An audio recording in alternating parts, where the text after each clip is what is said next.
She speak with love, but don't sugarcoat what she say. She might be blunt, but it come from the heart. Real ones feel her, been solid from the start.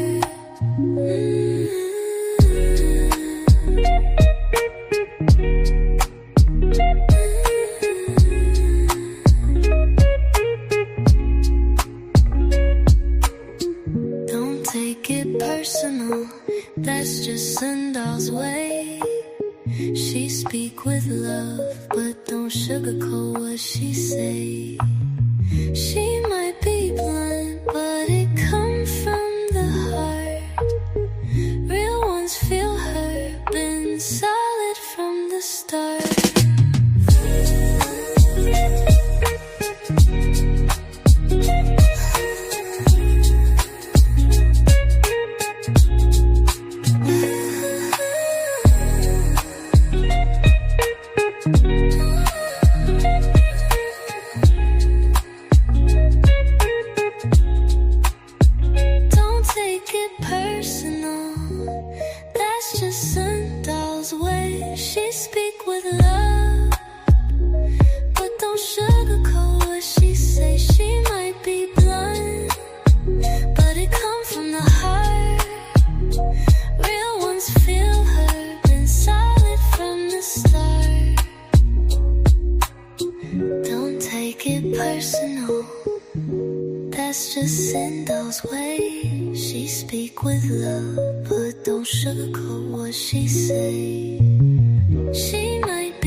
Give me a 2 if you can hear me in the chat. This is going to be a really, really interesting conversation. Normally when I do these videos, I always just do them unlisted, and then I go back and edit them and post them on the main part of the channel, right? Well, I decided that I was going to come on here and do this live with you guys. You know how YouTube is. A lot of people won't get these notifications, but that is fine because I'm here for the people who want the science, right? So give me a 3 in the chat if you are familiar with grease, hair grease. Let me know. If you are familiar with hair grease, if you've ever used hair grease, if you still use hair grease, and let me know in the chat what hair grease you use specifically, right? What is your go-to? If you had to use a hair grease, what is your go-to hair grease? What is the one that you simply can't live without, right? Like, what is your favorite hair grease? I want to know that in the comments. And I need you to understand, right, that this is a very, very judgment-free zone. So I am not here to, make you feel bad about whatever decisions you decide to make as it pertains to your hair. I am not here to get you to stop using hair grease. If you love you some hair grease, then by all means use it. You know what I mean? I want to say that because I don't want anyone to take this video and use this as something like, oh, this is what Sin said. This is what Sin said. When the majority of you first met me or first came in contact with me, first learned about my content, you met me as a cosmetologist on this channel. The thing that you saw was, me doing silk presses and all of the things, right? Still think it's amazing, but as a now 36-year-old woman, I have evolved. When I first started doing silk presses here on this channel, I was about 18, 19 years old, but I'm 36. So this is the evolution of Sendal, and give me a 2 in the chat if you are here for it, right? Because I only want people around me that are in this same energy, right? I know that the silk presses and all of the things are fun, but I want to go a little deeper. This is not to demonize anyone. This isn't to demonize anybody who wants to use hair grease. Do your thug thizzle, baby. But we're going to start talking about hair grease, specifically softy hair grease. This is one that is very, very popular. It's been popular for years, and it is one that a lot of cosmetologists, not a lot of cosmetologists, but some cosmetologists that are here on YouTube or on TikTok, on social media in general, they swear by this product, right? And when I say that I don't like certain things, most people take it as like, oh, them versus that. No. As a holistic research scientist, I go way deeper. So if you are ready to go to a deeper level, say deeper in the chat before we go. Oh, maybe not deeper because that's, I don't know.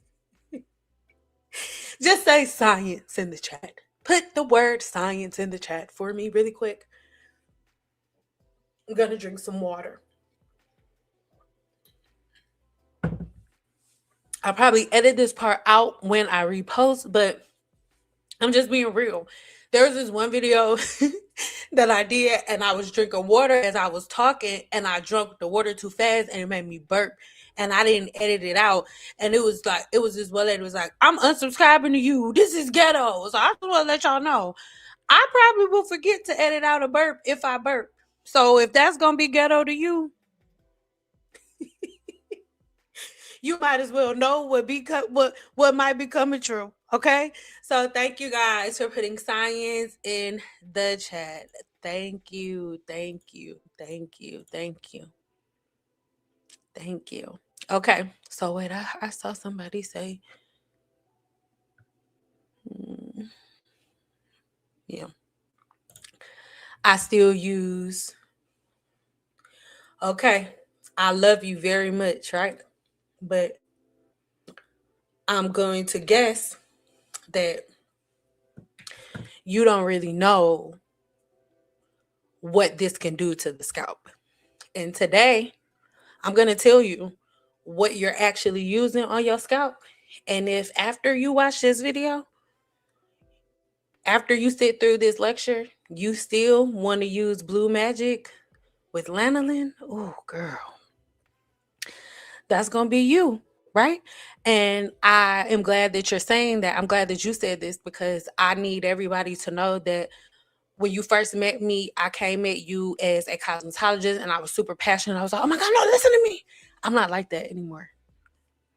Whether you believe me when we get done or not is really not up to me. I'm only giving my opinion because I know that somebody's gonna ask, and I think that you using Blue Magic with Lanolin is one of the worst things that you can do. And today, that's what this entire lecture will be about. So thank you for everybody who said you want to go deeper into science and all of the things and all of the things. So if you were here for yesterday's lecture, say yes in the chat. And if you were here for yesterday's lecture, then I need you to do me a favor and tell me what the word of the day was yesterday. Starts with a O. And that is very important, right? It starts with the O. What was the word of the day yesterday for yesterday's lecture? Somebody let me know, please. It starts with the O. We can't start with the lecture until we put this overachiever. Yes. Occlusive. Occlusion is what we're talking about today, right? So I need everybody to keep this word in their mind's eye because this is the word that we're focusing on. If you, the woman who said that you use Blue Magic and Lanolin, if you missed yesterday's lecture, then I really, really think you should go watch it. And then once you come back and watch this, the pieces will fit together even more, right? But let's get into it. I won't be looking at the screen. So whenever I get done reading through, then and talking and giving commentary and things of that nature on my article, then I'll come back at the end and we'll ask questions and we'll chit chat for a minute and then we'll zip out. You know what I mean? Okay. So let's go ahead and get started. Again, if you want to follow along, make sure you check the link in the description box below so you can head over to the official Verdant Code pages where my articles are, right? So let's talk about Softy hair grease, lanolin, and black hair. Why I question what years of greasing the scalp may have done. Remember, I am coming to you as a research scientist. I'm not here to argue with anybody. Whatever you want to do when this is over with is what you do. But my intention is to be that little still voice in the back of your head whenever you start to grease your scalp with Softy hair grease. Yeah. Before we start, I need you to think about one question. What if something that we were taught was feeding, moisturizing, and helping our hair grow was actually doing something completely different? For generations, Black families greased the scalp. Our mothers did it, our grandmothers did it. Men used heavy pomades while brushing their 360 waves. And products like Softy became part of our hair's culture. But tonight, or this afternoon, we're turning the jar all the way around. We're talking about lanolin, the wool wax that comes from sheep. Where does it actually come from? How many of you in the chat, how many of you know that Softy is made with lanolin? And how many people know that lanolin comes from sheep's wool? Just really quick. If you know, if there's only one person, I just need at least one person to let me know.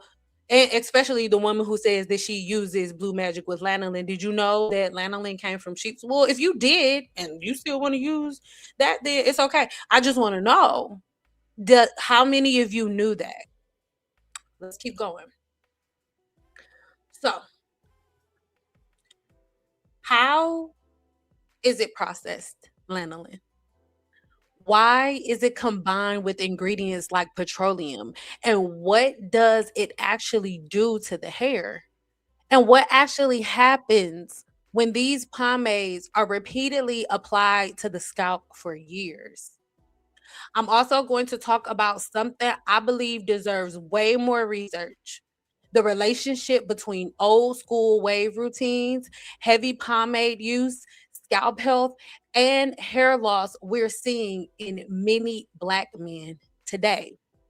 Now, I want to be very clear. I am not going to tell you if science has proven lanolin causes male pattern baldness, because it hasn't.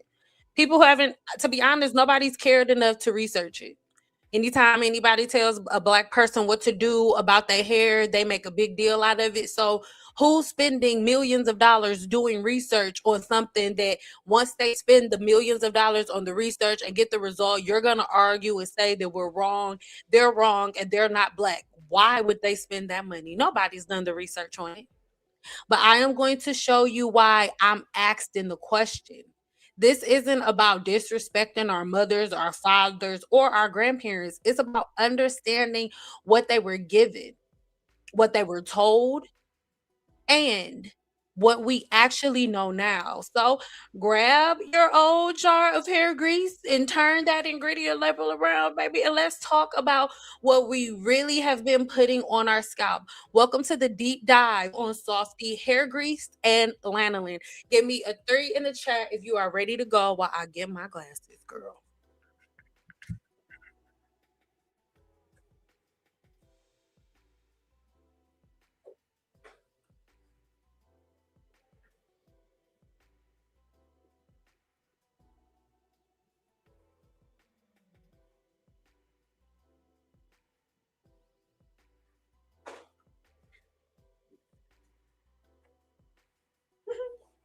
Sorry, y'all.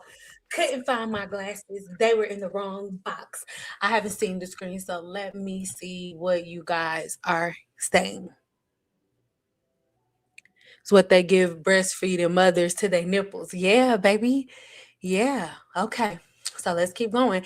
Cause as we watch this, maybe some people are cool, putting the wax that was on sheep's wool on their hair. And if that's what you want to do, then baby, go ahead and do it. You know what I mean? Okay. For generations, hair grease was practically a fixture in Black households. It sat next to the combs, the brushes, the rollers, the pressing combs, and your hair ties. Mothers greased their children's scalp. Women used it before styling, and men used pomades and hair dressings to create waves, slick ponytails, and polished cuts. Listen, my brother and my husband's 360s was sick, sick. We had them. Ugh. That's what we used to do. Ugh, like you're making me sick. For many of us, grease was not considered an occasional styling product. It was hair care. And products such as Softy hair food became part of that tradition. But today, however, I'm looking at these products a lot differently. The deeper I examine ingredients such as lanolin, petroleum, mineral oil, and paraffin, the more questions I have about the practices of repeatedly coating the scalp with heavy hair dressing, especially when the routine was continued for years. I want to make the position clear from the very beginning. I do not support routinely greasing the scalp with heavy lanolin and petroleum based products. I also believe that we need more research into the long term grooming practices historically used by Black men and women, including men who maintain 360 waves. Because I just want to be real. How many of you know a man that maybe 15, 16, 17, 18 years ago used to have waves that's popping and now their hairline is receding or they're balding? This is not an insult on Black men. If you are a Black man listening to the sound of my voice, I do not want you to get offended by this, because when I don't care what the people who disagree with me have to say, it is some of my life's work to make sure that we find a way to unplug those hair follicles naturally so that you can regain your follicle function. That's literally my life's work, because I don't believe the majority of you have dead follicles. Your follicles were suffocated. They were not necessarily extremely damaged with tension the way that, let's say, a woman who wore box braids all the time was, and they have all of that tension from traction. I believe that yours is just a blockage, and if that blockage is removed, we can reinstate hair growth. That is just a theory of mine, but I just wanted to say that to be very clear. I am in no way, shape, or form, trying to point fingers at men or say anything like that. I have observed something that concerns me though. Many men who spent years using heavy pomades, brushing excessively, and compressing those hairstyles with a do rag later experience significant thinning. I believe that the relationship deserves a thorough investigation, but observation is not the same as scientific proof. Current evidence does not establish lanolin or petroleum or wave pomade as the cause of most male pattern baldness, because nobody has actually looked into it. Black people self-proclaim that pomades and greases and oils are a part of Black culture. It's something that Black people need. Nobody wants to step on the toes of Black people, so they keep it moving. And this distinction is so important, because I want this conversation to challenge some old patterns without turning a hypothesis into a medical fact. That's not what we're doing. We're having a conversation, but in this conversation, I will present to you some scientific facts, but I'm also going to present to you something that can let you know what you've actually been doing. So, what is actually inside of Softy hair food? The ingredient list immediately explains why this product behaves like a traditional hair grease.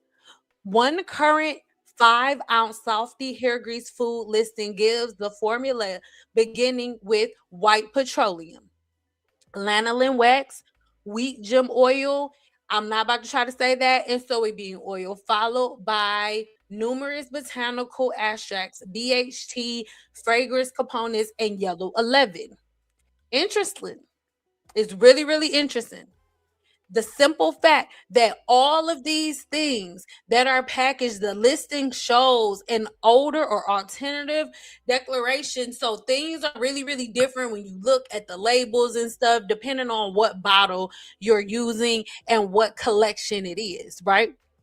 Petroleum, again, mineral oil, lanolin, wheat germ oil, all of the things. That means that the formulation or labeling has apparently varied, right? So we shouldn't necessarily pretend that every single softy hair food jar from every era contain precisely the same exact ingredients, because that we just don't have the proof of that. The biggest formulation story is obvious though. This is an oil and a wax hair dressing. That's just what it is. The herbal extracts might look impressive on the package, but the physical behavior of the grease is largely determined by the ingredients such as petroleum and lanolin. So let's talk about lanolin. Lanolin has one of the cosmetic names that hides how interesting the ingredient actually is. It comes from sheep's wool. Calling it simply sheep fat, however, that isn't really chemically precise, because lanolin is a purified secretion from sheep's sebaceous glands that becomes deposited into the wool. It consists largely of a complex of long chain, waxy, and sterile esters, and it consequently also has wool or wool wax grease. That's what it is. So before we move along, I also want you to know that I've already made a video about lanolin. So I'm just going to play a little clip of this so you can see it visually how the wax is made.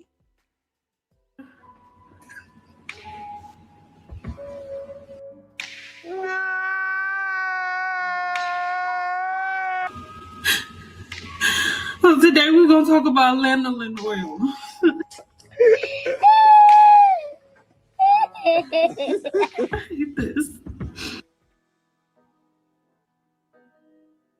Hey, how you doing? And welcome to my channel. My name is Cinda. I'm a licensed cosmetologist, herbalist, trichologist, research scientist, owner of Simple Apothecary LLC, and a couple of other things. And today we're going to talk about lanolin oil and why you gotta stop using it in your hair, bro. So you just read it and you saw how she said that she has a bald spot in her hair and she mixes lanolin oil along with olive oil and coconut oil and a couple of other things. Shit. And real quick, y'all know on YouTube, on my channel, I tell you guys all the time about sebum, right? And how you got a sebaceous gland. Right here, I'm showing you. I'm gonna go deep into it. How you got a sebaceous gland. There's a sebaceous gland produces sebum, and the sebum got lipids and all of this stuff. It got hydrophobic properties that protects the hair shaft and all of this stuff, right? We already talked about all of that stuff, right? All of the stuff that sebum do. Well, let's talk about what lanolin oil is. Lanolin oil is sheep sebum. I swear to God, it's not like, oh, it smells like sheep. No, it's funky ass sheep sebum. Look. What is lanolin? How is it made? And what's it used for? Lanolin comes from sheep.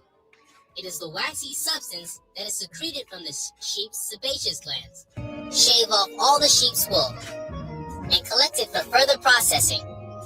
As I mentioned before, much of the sheep's lanolin is trapped in the wool.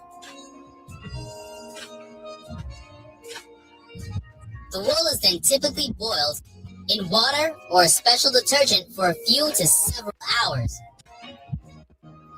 During this boiling, the lanolin and other impurities will separate from the wool and remain in the water. Adding a few key ingredients like salt, sodium chloride, may also help in the separation process.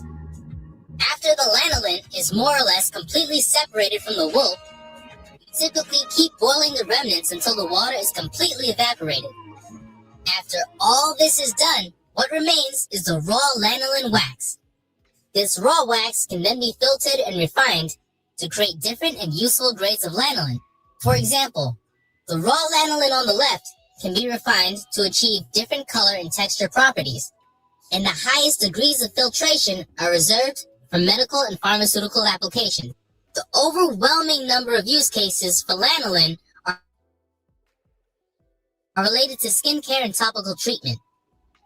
Refined and certain medical grades of lanolin are used in thousands and thousands of cosmetics and personal care products, including these,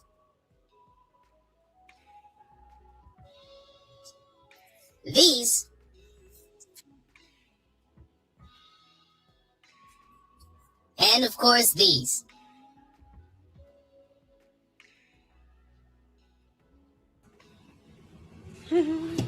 Now, I want you to pay attention to how the majority of the products that they use as an example that the lanolin was in were all products for your face. So there are really no popular products that have lanolin in it that goes for the scalp. And most chemists knew why, because the lanolin has one of those cosmetic names again that hides how interesting the ingredient actually is. It comes from sheep's wool, like we just talked about, simply calling it kind of sheep's fat. So it's not necessarily exactly sheep's sebum, but lanolin is purified secretion from the sheep's sebaceous gland that becomes deposited into the wool. So the sebum, just like the majority of you have not the majority, what am I talking about? Everybody has a sebaceous gland that produces sebum. If you don't block the follicle with lanolin, right, the sebum comes up and it coats the hair shaft. But instead of you allowing the sebum to come from your scalp and coat the hair shaft, you take the sebum that has came out of the sheep's sebaceous gland and you put that covers their wool, and then you put that on your hair. We just talked about how it was made. It consists of largely complex long chain waxy and sterile esters and is consequently called wool wax or wool grease. Does that make sense to you?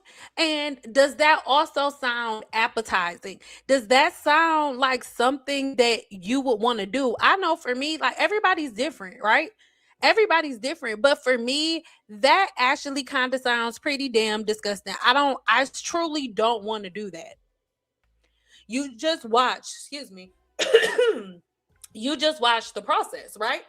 So look at this, and I want you to take a screenshot of this, because if you choose, once again, if you go ahead and choose to use Softy hair grease, then by all means do so. But I need you to understand that you are producing an excessive occlusive layer, and we're going to keep breaking the science down, but I want you to take a screenshot of this. I want you to take a screenshot of this and see exactly what is there. See the exact process. Now, I won't talk you through this process because you just watched the video on how they do it. But when you really, really look at it, I need you to understand that the thing that makes your hair, regardless of your race, the thing that gives your hair the slip, all of the things that you need, the moisturizing properties, all of the things, it is the sebum. And give me a 3 in the chat before we move on. Does it make sense for you to block your sebaceous gland for the sebum to coat your hair? Does it make sense for you to block that with another animal's sebum? Or do you think it's a better idea for you to figure out certain patterns and routines or other things that make it easier for you to cause your own sebum to come out? What do you think is better? Somebody say my sebum or sheep sebum. Like which one? And the majority of you, if you are a person who, like, if you want to argue me down, you are literally arguing with me, saying you're arguing with the fact that your body's own natural sebum is not as sufficient, is not sufficient enough for you. And you prefer a sheep sebum over your own, is what you're actually saying. Whether you want to admit it or not, That's what it is. If we have soft degrees or figuring out a way to master your and control your body's sebum itself, your own sebum, it's literally, if we talking about soft degrees, we're talking about sheep sebum versus human sebum is what we're talking about, right? Give me a 3 in the chat if that makes sense. And if you're still with me. Ooh, excuse me, because I don't want to lose anybody. But let's keep on going, right? Like I said, lanolin oil is the hair grease. It is the main two ingredients. The first two ingredients in softy hair grease is petroleum and lanolin. So think about what sheep wool has to endure before it's removed, right? So before, and we just talked about it, right? We already talked about it. You already saw the process. I just showed you the process of what sheep's wool goes through and all of the things and how they extract the lanolin from the wool. We already talked about that. But think about what it has to endure as the sebum is coming out: rain, moisture, cold, dirt, environmental exposure. Guess what, y'all? The sebum makes the sheep's wool able to make it through all of that. Guess what your sebum does? It does the same thing. So if you didn't add the lanolin or the petroleum, you would give your sebum the opportunity to do the same thing that the sheep's sebum did. But I digress. I'm getting ahead of myself. Let's keep going. The wavy coating associated with wool helps protect it. Humans figured out that those water resistant lubricating properties could also be useful in ointments, cosmetics, and hair products. But there was only a small section that we're putting lanolin in hair products, and lanolin only went into a specific hair product. And even when we're talking about the facial products that it did go on that popped up on the screen, what was it causing? What was the main purpose? If you put something, let's say you live in Las Vegas, Nevada, and you want to protect your skin from the sun exposure, what is that O word that you're expecting your facial product to do? That O word. I need at least one person to give me the O word real quick. That's the homework. I need the teacher's pet real quick. Like what is the O word? Occlusion. That's what you're going for when we're talking about hair care products. So let's keep going though. Let's keep going because I want you to unpack it yourself. And if at the end of this conversation you still want to put sheep's wool on your hair, if you see sheep sebum on your hair, if you still want to put lanolin on your hair, if you think lanolin is better than your natural sebum, then baby, do what you want to do. I'm not here to have you do anything else. I just want you to think for yourself. And I want this conversation to be in the back of your head the next time somebody tells you to put softy grease on your hair or on your scalp. Hmm? Again, that's somehow something that has been stuck within Black culture. And that's how something produced naturally by sheep's wool ends up in a jar on your dresser, because that coating that is associated with wool to help protect it, people literally said, you know what? Our hair looks like sheep's wool. That's what the Bible says. So because our hair looks like sheep's wool, if the sheep's sebum lanolin can protect the sheep's hair, why can't it protect ours? But if our ancestors would have just went a little deeper, they could see that we actually have our own sebum. But I digress. Let's keep going because again, some people love sheep sebum. So how does lanolin go from sheep's hair to hair grease? Lanolin doesn't come straight off of sheep and then ready for cosmetic use. You guys saw that after sheep are shorn, then the wool is processed and washed out. The wool wax can be recovered during this process and subsequently separated and refined. Y'all saw that with your own eyes. The commercial cosmetic and pharmaceutical lanolin is therefore a purified material, not simply a dirty grease scraped off of raw wool. So that's not what I'm saying, right? So there are a lot of different doctors and dermatologists that describe commercial lanolin as refined wool wax derived from sheep sebaceous secretions deposited on the wool fibers. So this is not me, oh, Sin's making it up. Lanolin is wool, is sheep sebum. I'm not making it up. It has been scientifically proven and documented that is what it is. And that's just that on that. Lanolin does not come straight off the sheep. I'm not saying that. So I really hope people are paying attention. In simplified form, is sheep's wool, and then is washed. The wool and the grease is recovered, it's separated, refined, and then you have lanolin. And now we have this yellow waxy substance used in cosmetics. So why would anyone put lanolin on their hair? Because lanolin has useful cosmetic properties. It is an emollient. If you were here yesterday, you remember the difference between something having emoltency, occlusion, and humectancy. But the problem is, all of you put all of these things together.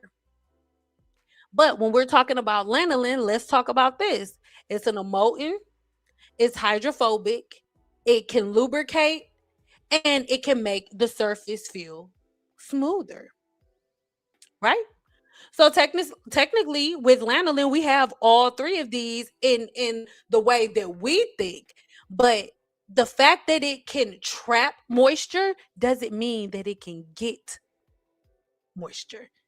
It's not hydrophobic. It's hydrophobic. It's a difference. It keeps the water in. It's attracting or binding to the water,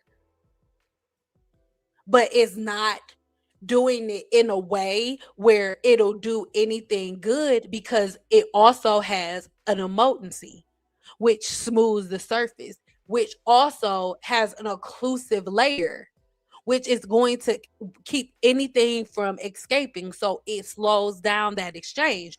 We talked about that yesterday. I'm not going to go deep into that. If you want me to go deeper into that, or you feel like you need to argue about it, I'm not arguing with you about that here.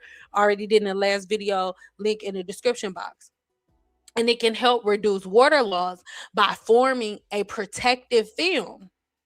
That's important, because I do not want to turn this discussion into lanolin comes from sheep wool, therefore lanolin is bad. That's not what I'm saying. But everything has a time and a place. Just because something is good doesn't mean it automatically goes on your scalp. Just because onions are good doesn't mean onion juice goes in your eyes just because it's good for your vision. That isn't science.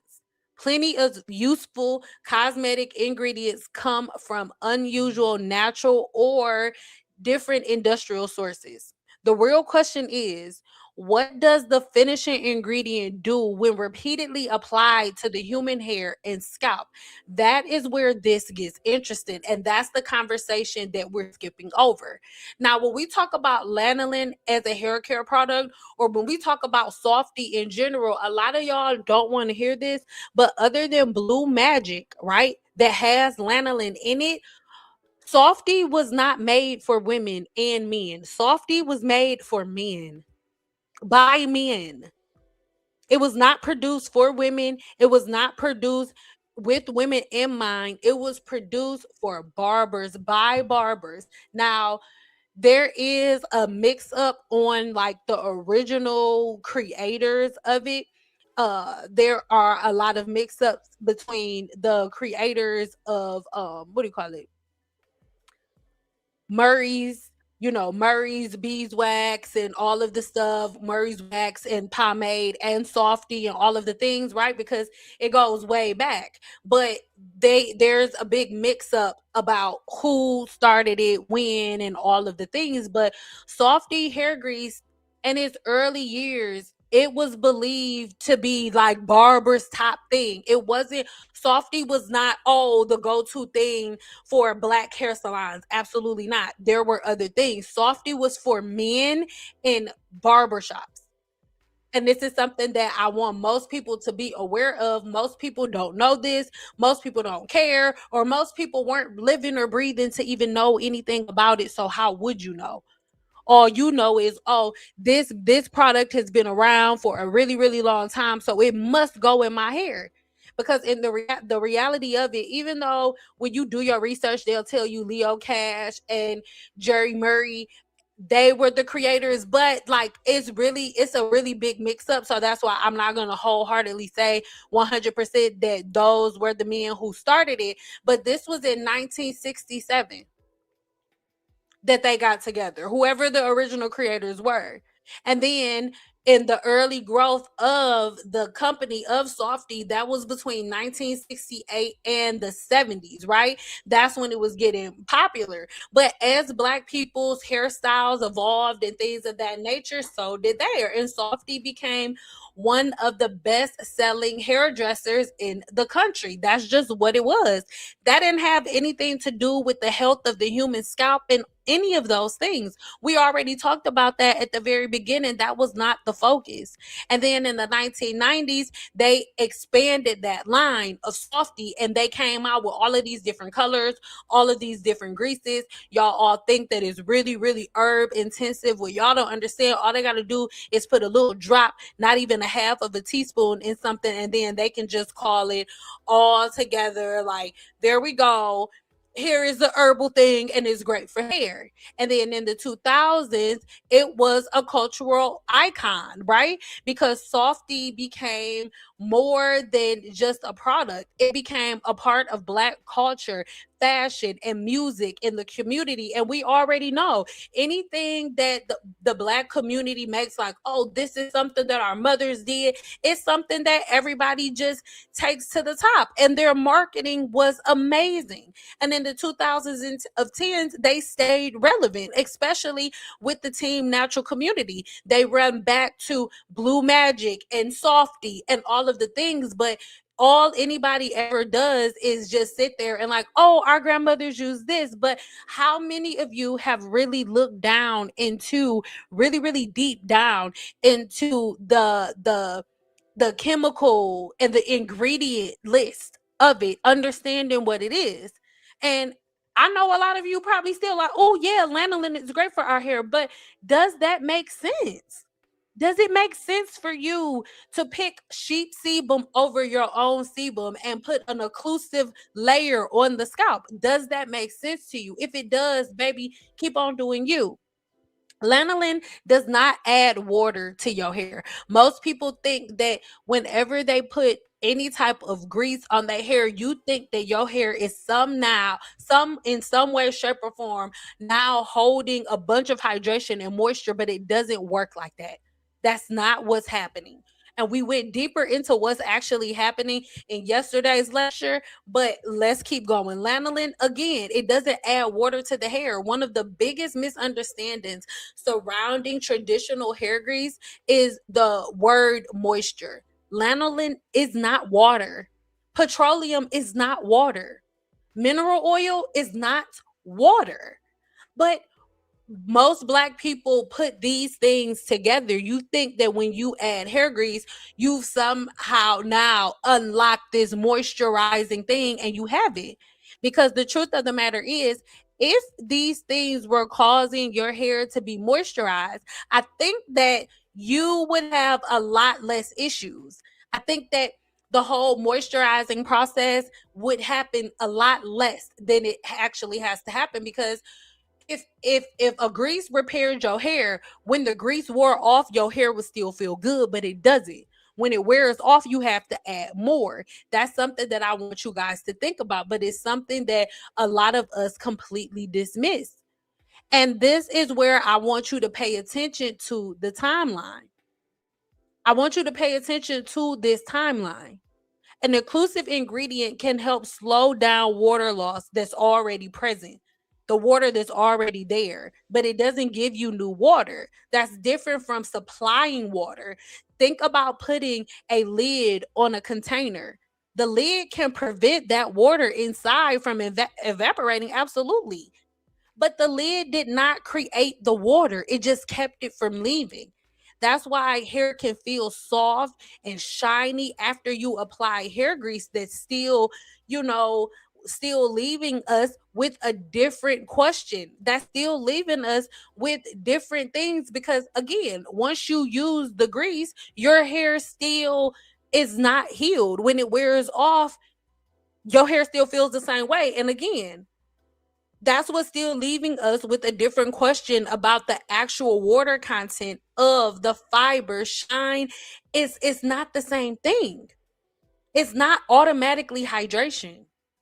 And lubrication is not automatically moisture. It's not. But most people put the word lubrication and moisture and hydration all together, and y'all act as if all of these things are the same, and they're not. So then the question becomes, or the argument is, well, what works for me works for me, and it makes my hair feel good. The reason that you argue, the reason that you said that, well, my hair is different, is because you are stuck in a sensory measurement. We talked about this yesterday. You're stuck in a sensory measurement. You think that softness, what you feel, is what determines if whether or not your hair is healthy or healed. Softness, what you feel, is a sensory measurement. Softness is about perception. It is temporary. It's not long lasting. That's why when the grease wears off, your hair is back to the same thing and you need that grease. It can be created without improving the underlying condition. You can put grease on your hair till you blue in the face. When it wears off, that damage that you felt is still there after that clarifying shampoo. But when we talk about health, that's what's actually happening with your hair. That's a biological condition, and it cannot be healed with something that is just providing occlusion, like lanolin. And I already gave you the proof that you can go read for yourself. Scientists have already proved that lanolin is occlusive. That's it. So they work cosmetically, absolutely. But grease on the dull hair, and suddenly the hair may appear, darker, so you think it's fuller. It may look smoother, shinier, softer, and more controlled. That's not imaginary. I'm not negating that. I'm just explaining to you what it is, because you think that these two things are the same thing, and they're really not. I need you to understand that one is a sensory measurement and one is a biological condition. They're not the same thing. Coating the hair fiber changes its surface completely. Lubrication can reduce friction between strands 1000%. A smoother surface can reflect light way differently 1,000,000%. Flyaways can become controlled. Hair can feel softer when it's touched. Those are legitimate benefits. I'm not negating that. I'm explaining to you what's happening because you're distracted by these external sensory effects and you're ignoring what's actually going on with your hair shaft. This is why by the time you catch it, it's way too late.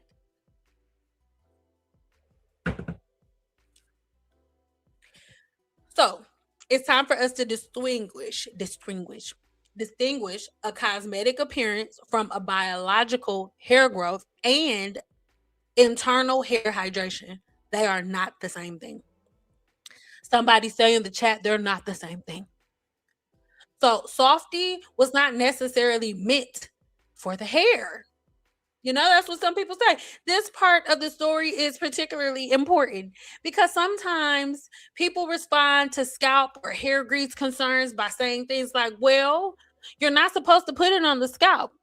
Except Softy's directions tell a more complicated story. One current hair food listing says that for regular use, it should be applied to the hair before styling. But its special treatment instructions explicitly tell customers to apply it generously to the hair and the scalp. Cover the hair with a plastic cap. Wrap it with a hot, moist towel.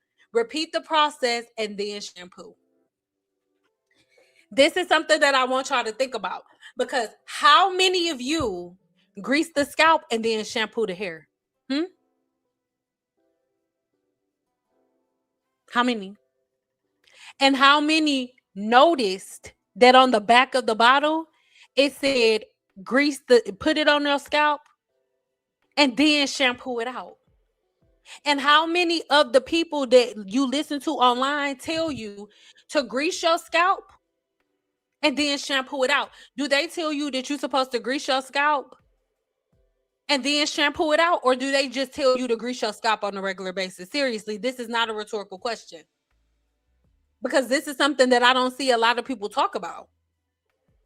On the back of some of the treatment bottles, it says the only time you're supposed to put softy hair grease on the scalp as a treatment is to put it on there, cover it with the scalp, and then shampoo it off of the scalp. How many people have heard a person on YouTube that tell you to grease the scalp, tell you to shampoo it off? Or do they tell you to grease it on a regular basis? This is not a rhetorical question. I need at least one person to answer a player.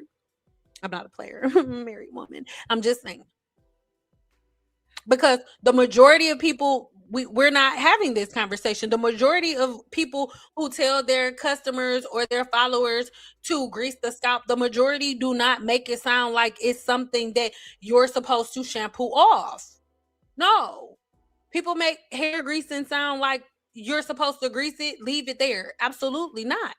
That's why I say what? Nothing goes on the scalp but shampoo, unless you're trying to cure an infection. That's what I tell you. So why are we listening to people that tell us to put hair grease on our scalp,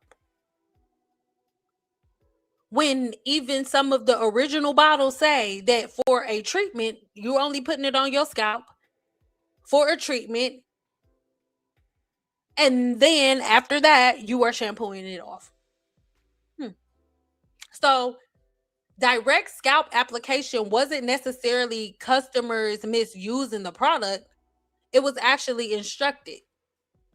That changes the historical conversation. Generations of customers weren't simply inventing the practice of greasing the scalp. The beauty industry helped to normalize it.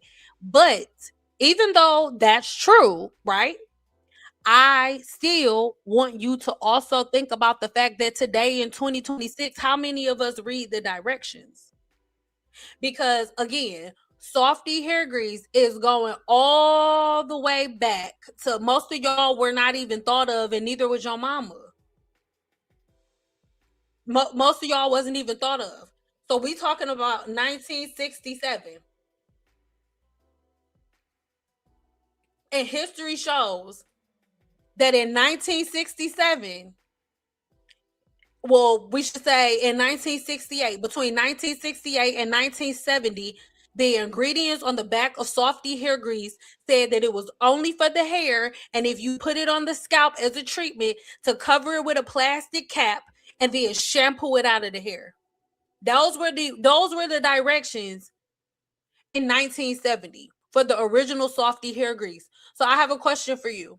Are you following directions? Are you doing what you're supposed to do? Are you using the product right by greasing your scalp with softy hair grease? Are you following the directions, or are you following the YouTuber? It's something that somebody else told you to do. I have a real life question. These are not send out facts. We're talking about history right now. You can go do all of this research for yourself. I just do it for you at first, and you could go dig deeper. But the bottle of softy hair grease told you not to put it on your scalp, and the original softy hair grease was not meant for black women. It was meant for black men. It was made in the barbershop. But then, once again, people's sons, women's sons had the softy grease in the house and all of the things. They liked how them waves was pumping and all of the things, and the things was singing. And so they start using it too. And they start putting it on their scalp and not following directions the same way y'all don't follow directions now. But how many of us are going to talk about that? I haven't seen one video where a person who talks about softy hair grease going on the scalp and you greasing your scalp and all of the things. I haven't seen one video with them talking about the original directions told you that if you put it on the scalp to shampoo it out. I haven't seen one. Have you? Let me know. Let me know in the chat. Maybe I missed something. I'm against using the grease altogether. Except for one thing that we'll talk about at the very end. But if you are going to use it, can y'all follow directions? If you're going to be on YouTube telling people to use softy grease, if you're going to be on social media telling people to use it, can you make sure you do your research, follow the original directions that men set for the barbershop? Because softy was for men. Excuse me. And the original directions of hair grease told us to shampoo it off.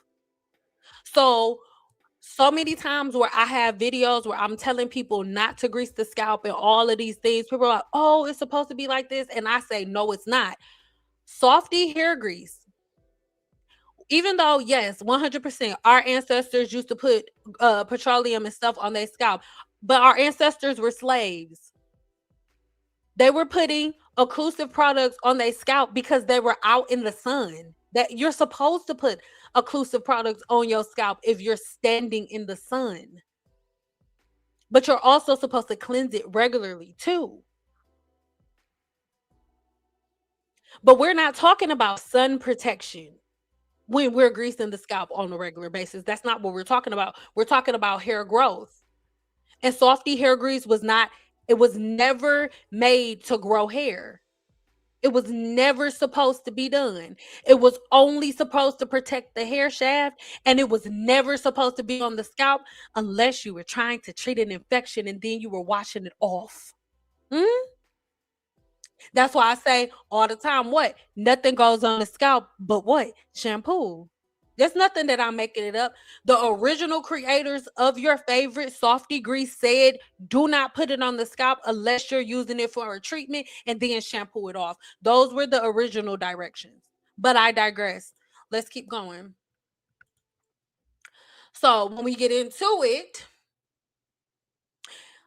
it was, again, softy grease was never made directly from the scalp. But because people, just like they do now, this is not an attack on Black people. I'm a Black person. We decided not to follow directions. We decided, oh my God, yeah, this video, or not video, but this person that was like, yeah, our hair, the Bible say Black people's hair is just like sheep's wool. Sheep's wool is covered in lanolin. And look at how thick and luxurious the sheep's wool is. So if Black people whose hair is just like sheep's wool, like it says in the Bible, then we can put that lanolin on our hair and it'll grow. And that's what happened. Even though the lanolin, the directions said don't put it on the scalp, though, if you do, shampoo it right off real good. Nobody followed directions, and that changed the historical conversation. Generations of customers were not simply inventing the practice of greasing the scalp. It was something that they were passing down generationally, just like right now in 2026, Black women are trying to pass it down to the newer generation that instead of calling our hair curly, we supposed to call our hair 4B, 4C, 4W, 4X. It's the same thing. We just didn't live through that, through the sheep's wool thing. We didn't live through that. We're living through 4C, 4B, 4W, 4XYZ. And now the majority of Black women think that they're supposed to identify their hair with a number and a letter. When in reality, the curl typing chart was made by a man named Andre Walker, who was Oprah Winfrey's hairstylist, and he only made it to sell a hair care product. Not to mention, Black women were an afterthought. He didn't even have 4s to begin with. He only had 1, 2, and 3. Because at the time, the majority of the people who watched the Oprah Winfrey show were white women. Black women were an afterthought. He was like, they were like, well, our hair doesn't look like the 3s. Oh, so he was like, okay, 4B, 4W, 4C, here you go. That's what happened. That's a fact. And it's documented. I even have it here on my channel. And that is where I start asking questions. The scalp isn't the same thing as the hair fiber. Your scalp and your hair fiber are two different things. Your hair fiber is a keratinized tissue. Your scalp is a living skin. It's living. Your skin is living, and it's one of the biggest organs on your body. It contains follicles, sebaceous glands, blood vessels, immune activity, and a microbiome system. So I'm far more cautious about what we repetitively apply directly to the scalp, and putting a lubricating coating on the hair strand and repeatedly covering the scalp with a heavy pomade are two completely different things. And dermatology actually gives us a historical reason to take that distinction extremely seriously. There is proof. So, how many of you have heard of the term pomade acne? Because pomade acne was documented decades ago. In 1970, researchers examined 735 Black men regarding their daily use of scalp creams and oils. Their findings are extraordinary in the context of this conversation.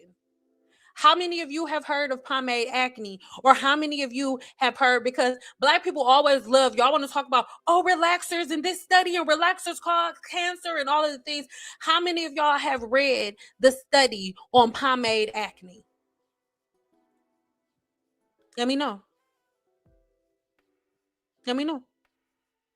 Because we're all talking about hair grease.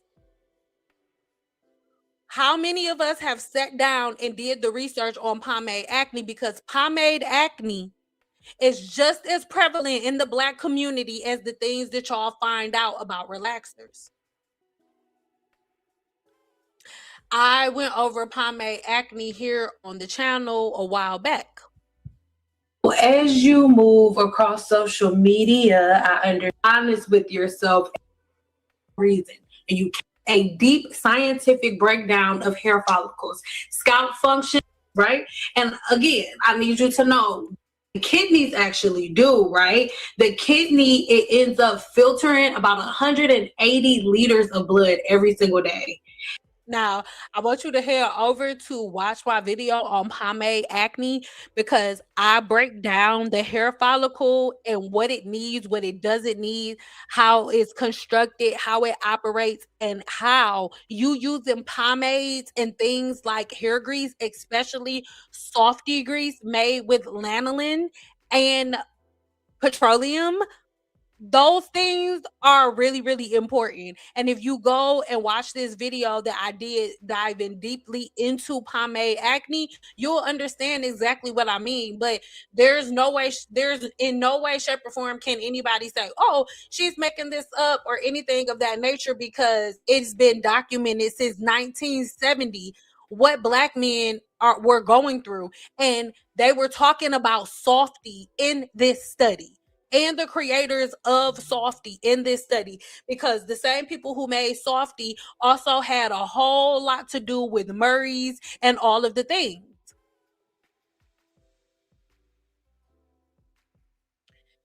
They tested 700 out of how many? I just said, if you want more information, to go to the full video. The video is almost an hour long.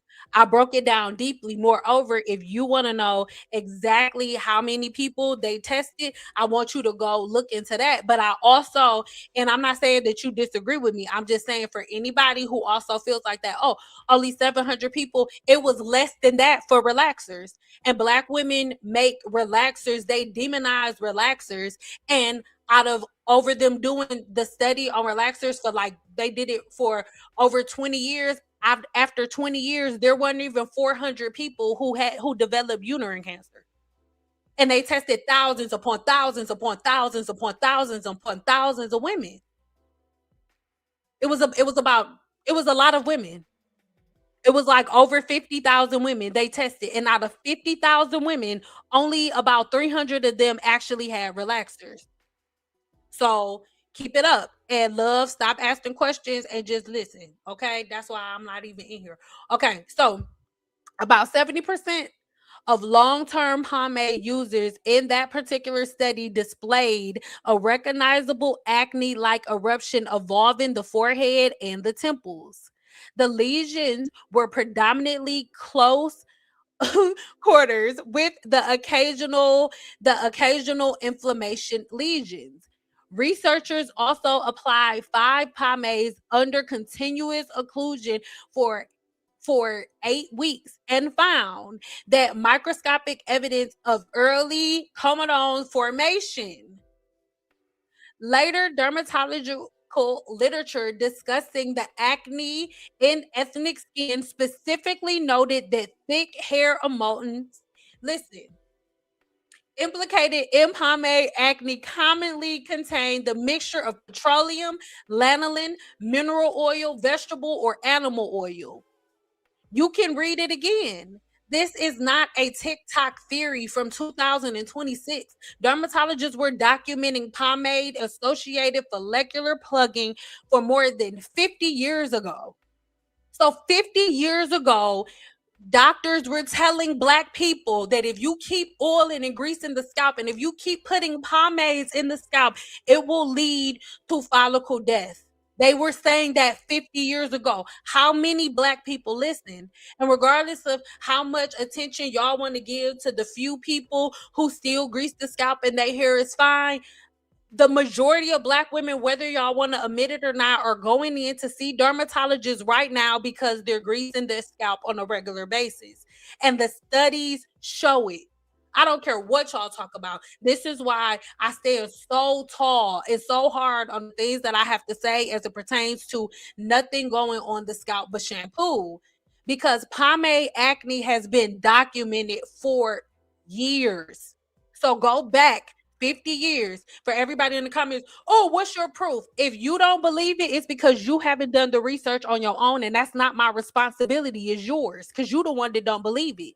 You the one who needs the proof. So go get the proof for yourself. But not only have I put all of my studies together, I've also gave you guys links to all of the scientists that put the information together. All of them. This is something y'all need to pay attention to. Pomade acne is not the same thing as baldness. Pomade acne is the beginning of the baldness. How many of you go get braids and they grease your scalp or put a whole bunch of edge control in the scalp and then you come out with little white bumps? That's called folliculitis. During the study, pomade acne was also classified under folliculitis. These are the things that I want y'all to think about. This distinction may be the most important sentence in this entire article. Finding evidence that a pomade can contribute to comedones does not prove that the same exact product permanently destroys the hair follicle. That's not what I'm saying. A clogged follicle opening and androgenetic follicular miniaturization are not interchangeable biological processes. It's just not. Androgenetic alopecia patterns, hair loss involves a progressive miniaturization of a subtle follicle. And that's the truth. That's why I constantly say that everything works until it doesn't. Y'all think I'm just being an asshole. I'm not. I'm saying everything works until it doesn't because weathering takes time. Hair weathering takes anywhere between 6 months to 25 years to show up. This is something that I'm constantly trying to tell you. I'm not trying to scare y'all. I'm trying to warn y'all. And I'm trying to give you information so that you can go and look it up for yourself and stop just following these people blindly. Because anybody who tells you to put softy grease on your scalp, they didn't even do the proper research on the product that they're telling you to use. Because in the 70s, when it first came out, they told you not to put it on the scalp. And it was for men. Men are not greasing the scalp. They use hair grease for a completely different reason. Therefore, because of what I just said, I cannot say softy cause black men to go bald. I can't say that. Lanolin is why men are bald. I'm not saying that. And I also can't say petroleum destroys the follicle. That's not what I'm saying. Those conclusions have not been demonstrated. But that doesn't end my questions. It creates a bigger question. Let's look at some common lanolin related issues: pomade acne, folliculitis, contact allergy, seborrheic dermatitis, build up scalp stress. Like, how many of those things are things that the men in your life from back in the day that was wearing waves and stuff, how many of these things are things that you deal with? Or how many of you are actually dealing with these things? Some of you don't even have it diagnosed because you have these issues, these symptoms, and you just go and get a hair grease. But how many of these types of scalp and follicle disorders are you guys used to seeing? Because they're out there and they've been out there for a long time, but nobody paid attention to it. And no matter how good you feel about softy hair grease was not made for women. It wasn't. It was always for men.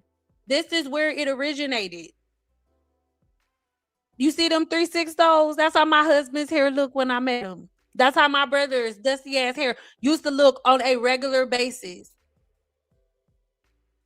Yeah. And we're going to get to that in a minute. We'll get there in a second. But I just need y'all to be real and to be honest with yourself.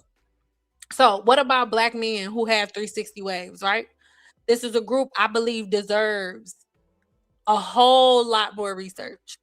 So think about the traditional wave routine, right? I saw my brother do it on a regular basis. The sound of a brush irritates me now to this day. To this day. Think about the traditional wave routine, right? A man applies pomade or grease. He brushes and then brushes again and then brushes again and then brushes again and then brushes again. All goddamn day be brushing. I remember, I think my brother he went to the bathroom and was brushing. I didn't see him, but I'm pretty sure he ain't put that brush down because the whole time outside the bathroom, you could hear him peeing and you could hear the brush. Shh, shh, shh, shh, shh, shh. And then they would apply more product, compress the hair with a do-rag, sleep on it, and then repeat that process again. And they maintained that routine for years, baby. And the result, hold on, where did it go? The result was no games, baby. The result was waves that made you seasick. That is how we got those waves. Well, not we, that's how they got them. That was the pattern, that was the routine, right? So if we really, really keep accessing everything and we look at the lanolin, these are the products that we know of that are rich in lanolin. And do these look like women's hair care products or do they look like men's products? Thus far, the products that contain lanolin were for the skin and for men, right? I need one yes in the chat. Somebody give me a 3 or something so I know I'm not talking to myself. But these are some of the products that were surrounding around this time. And that's just what it is. But that potentially introduced several variables: product exposure, repeated brushing, compression, friction, sweat, cleansing frequency, individual scalp biology, genetic. It's just, there's so many different patterns. So you know how people say, oh, genetically we have hair loss or we have balding in the family and things of that nature. These genetic patterns have triggers. Some people never trigger those patterns and every man in their family is bald, but they skip it. But it's because they skip some of the things that they do. But those patterns were almost like rushed through me and they did this. So when we later see thinning at the hairline or the crown, I don't think the scientifically responsibility is really on the people who made the product originally, because the product originally told you not to put it on the scalp, but people don't follow directions. So this scientifically, the responsible approach isn't automatically blame one ingredient. That's not fair. I also don't think that the grooming history should automatically be dismissed as irrelevant, because it's not. If you use a product wrong and it causes occlusion on the scalp, certain things are going to happen. So my question is this: what happens when a genetically susceptible male scalp undergoes years of repeated exposure to heavy pomades, extensive brushing, compression, and product buildup? And specifically, has that combination been equated, studied, and Black men who maintain 360 waves for many years? That's the research that I really want to see, but nobody's doing it. And nobody's doing it because when they spend the money on doing it, nobody wants to hear it. They're like, we Black, we supposed to do that. So people just keep it moving.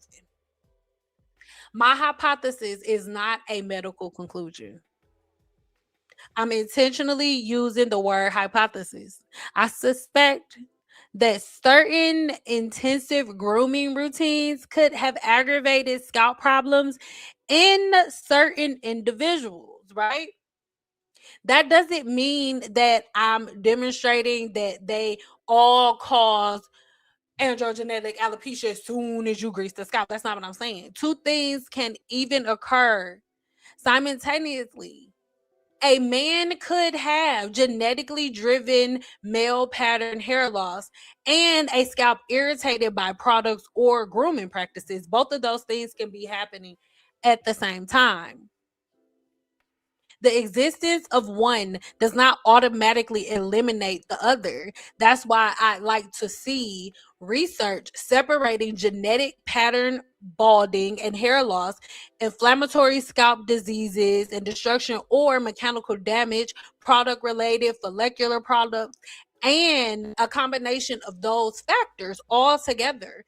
Black hair science deserves that level of research, and it deserves us to be really specific. But is my question to you is, do they just not care about Black people, or do they get attacked, yelled at, and shot down anytime they attempt to spend money on doing the research so that Black people can get the answers that they need? Because people are like, oh, they don't put the time into it. Well, for you to research, it costs money, a lot of money. I do that for a living now. I'm no longer behind the chair. I am a research scientist, and I make a lot more money doing that than I did behind the chair. And I'm a lot happier. But as a research scientist, nobody's going to sucker me into doing it just off of love.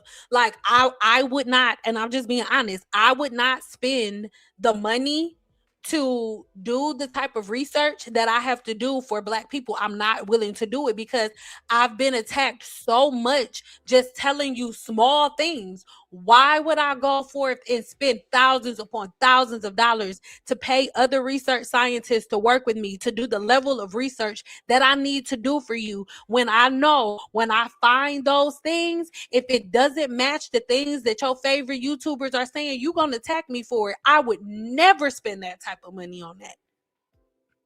And I think that's the harsh reality that Black people need to sit on. You can't in one breath shoot down and attack everybody who comes out with an idea that you don't agree with. You can't shoot them down and attack everybody and make it so people not listening to them, some people losing their jobs, people unfollowing them just because they say something that you don't like, and then cry and say that nobody wants to do anything for you. Why would they want to? Be honest with yourself. Like, I need at least one person to, like, can we have a real conversation? How many of you, if you would say no, if you wouldn't do it, if you wouldn't invest the money, say no. If you would invest the money, say yes. How many of you would spend, let me just throw a ballpark out there. How many of you, let's say you got the money, you got it, and it ain't gonna hurt you to spend it.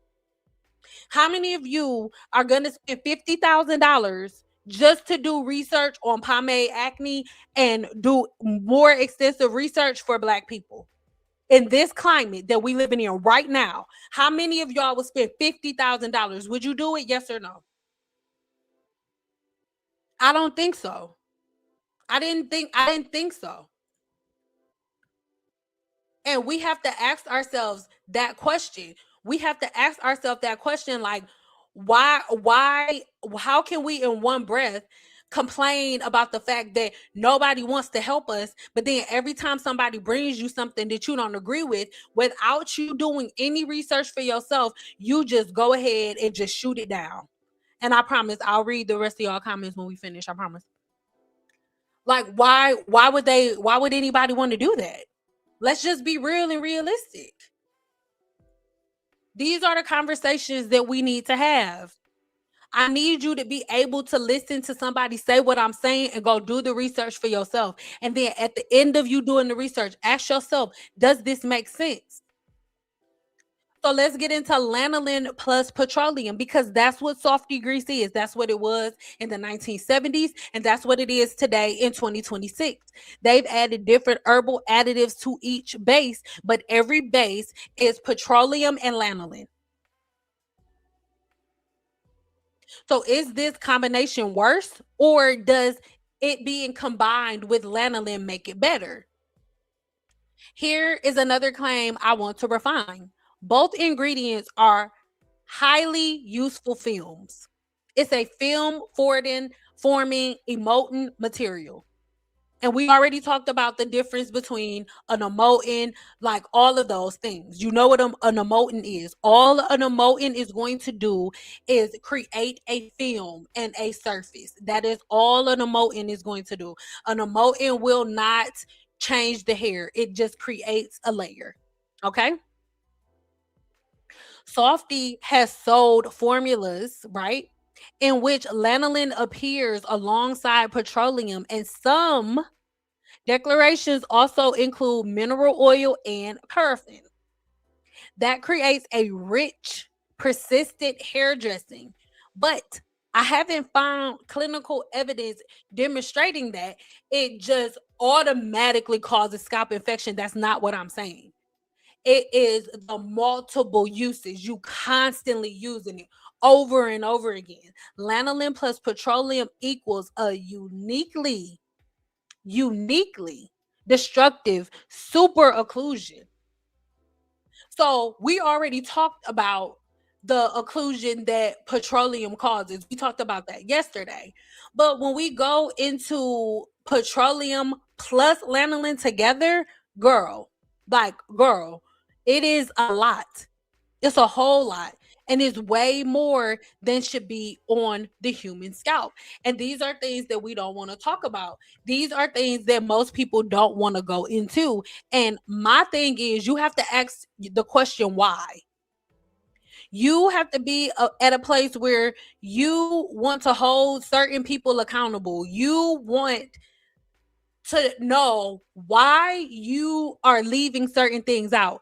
Even though the hair needs so many things, excuse me, why are the people that are on social media that are telling you about hair products, why are they razor focused on holding on to moisture when there are so many other properties on the human scalp? So why lanolin plus petroleum together can be even worse. Now, when we're talking about the effects of lanolin alone, right? The occlusion is high. But when we're talking about petroleum occlusion, it's extremely high. And then we putting those two together. How you think that is? When you put those together, it's extreme. It's stronger than anything, because lanolin by itself is extremely occlusive, but petroleum is extremely occlusive, and doctors have confirmed it. They love the occlusion for what they use it for, but nobody's telling you to use it on your scalp except for YouTubers. It's breathability. Lanolin's breathability is very, very low. It's low though. It's on the lower side. But when we're talking about petroleum, its breathability is it's very, very low. It's just very low. But when you combine them together, its breathability is extremely low. And then when we're talking about the buildup speed, when we're talking about lanolin by itself, it's a sticky, waxy substance. So the buildup is really, really high. But when we talk about petroleum, it's greasy and it's slick. So we're combining waxy and greasy with sticky and waxy. What do you think the result of that type of binding to the hair and the scalp is going to be like? You're putting a sticky, waxy substance from another animal's sebaceous gland to cover yours. So what's the buildup speed? The buildup speed of lanolin is pretty moderate, but it's really fast with petroleum. So it's super fast when you put them together. And what we're talking about is difficulty to remove. Lanolin is super hard to remove from the hair and the scalp. You may think that you're removing it, but you're not. And petroleum is very high, and together it is extreme. The risk of irritation and acne is pretty high when it comes to lanolin. And it's moderate depending on your skin's texture. But it's pretty high when we're talking about petroleum, and together it's high to extreme. And the risk of messing with the hair and blocking the pores, the risk of hair growth over time is like moderate with lanolin. But when combined with petroleum, which is very high, it becomes high to extreme. But these are things that people are simply just not thinking about, things that people are just not giving attention to. And you look at a product, it says hair grease, it makes your hair feel good when you put it on, and you think that that's it. So I won't present that, as an established scientist, I'm not just going to tell you, oh, yes, as soon as you put that on your hair. No, what we need to think about is the patterns over time. Because what the evidence does support is that thick emulsion pomades containing a combination of petroleum, lanolin, and oils have historically been associated with pomade acne. That's already extremely significant. We don't even need to exaggerate it in any way, shape, or form, and you can research it yourself. But what about the hair's cuticle? I also want to correct another common explanation. Hair does not breathe. It doesn't. Hair is a fiber. It isn't a living tissue. Therefore, hair grease doesn't literally suffocate your hair's cuticle, but your hair absorbs water from the environment. So if you have a layer that blocks water in and keeps water from getting in, what do you think is going to happen? Conditioners don't necessarily need to penetrate the hair all the way into the cortex to work. Surface conditioning is an important part of legitimate hair science. That's why you get so many people that are like, I'm skipping over conditioner. A conditioner, some deep conditioners, the molecules are smaller. So yes, they do have certain properties that go within the hair shaft. That's why they call them a deep conditioner. But a conditioning agent is meant to cover the fiber and protect it. That's what a conditioner is for. So what heavy products can do is coat that fiber, and repeated application can produce buildup. That coating can change how readily the hair wets and how subsequent products interact with its surface. That is a much more scientifically defensible way of discussing what people often call cuticle occlusion. So instead of me saying, the hair cuticle cannot breathe because your hair doesn't breathe, the hair has accumulated a persistent hydrophobic surface coating, meaning it can no longer get anything from the environment. That may not sound as dramatic, but it's way more accurate than, oh, the hair is suffocating. So can grease actually protect your hair? Yes. And that's another reason this subject is not just black and white. Lubrication can be beneficial when done in the right way for the right purposes, using the right products. Hair fibers rubbing against one another creates friction, and reducing friction can potentially reduce mechanical wear. That's specifically important with tightly curled and coiled hair because it bends at the fiber, and the repeated manipulation can create a vulnerable point, multiple vulnerable points within the hair shaft. So grease isn't automatically destroying every strand it touches. The problem arises when people assume that if some coating is beneficial, way more, like if you double that, that'll be better. And that is not necessarily true. And something useful on the hair shaft is not automatically something that you are supposed to be putting on the scalp and letting sit there repeatedly. Those are two completely different environments. So what about, the lanolin allergies that people are having? This is another legitimate issue, although it shouldn't be exaggerated the way that some people are.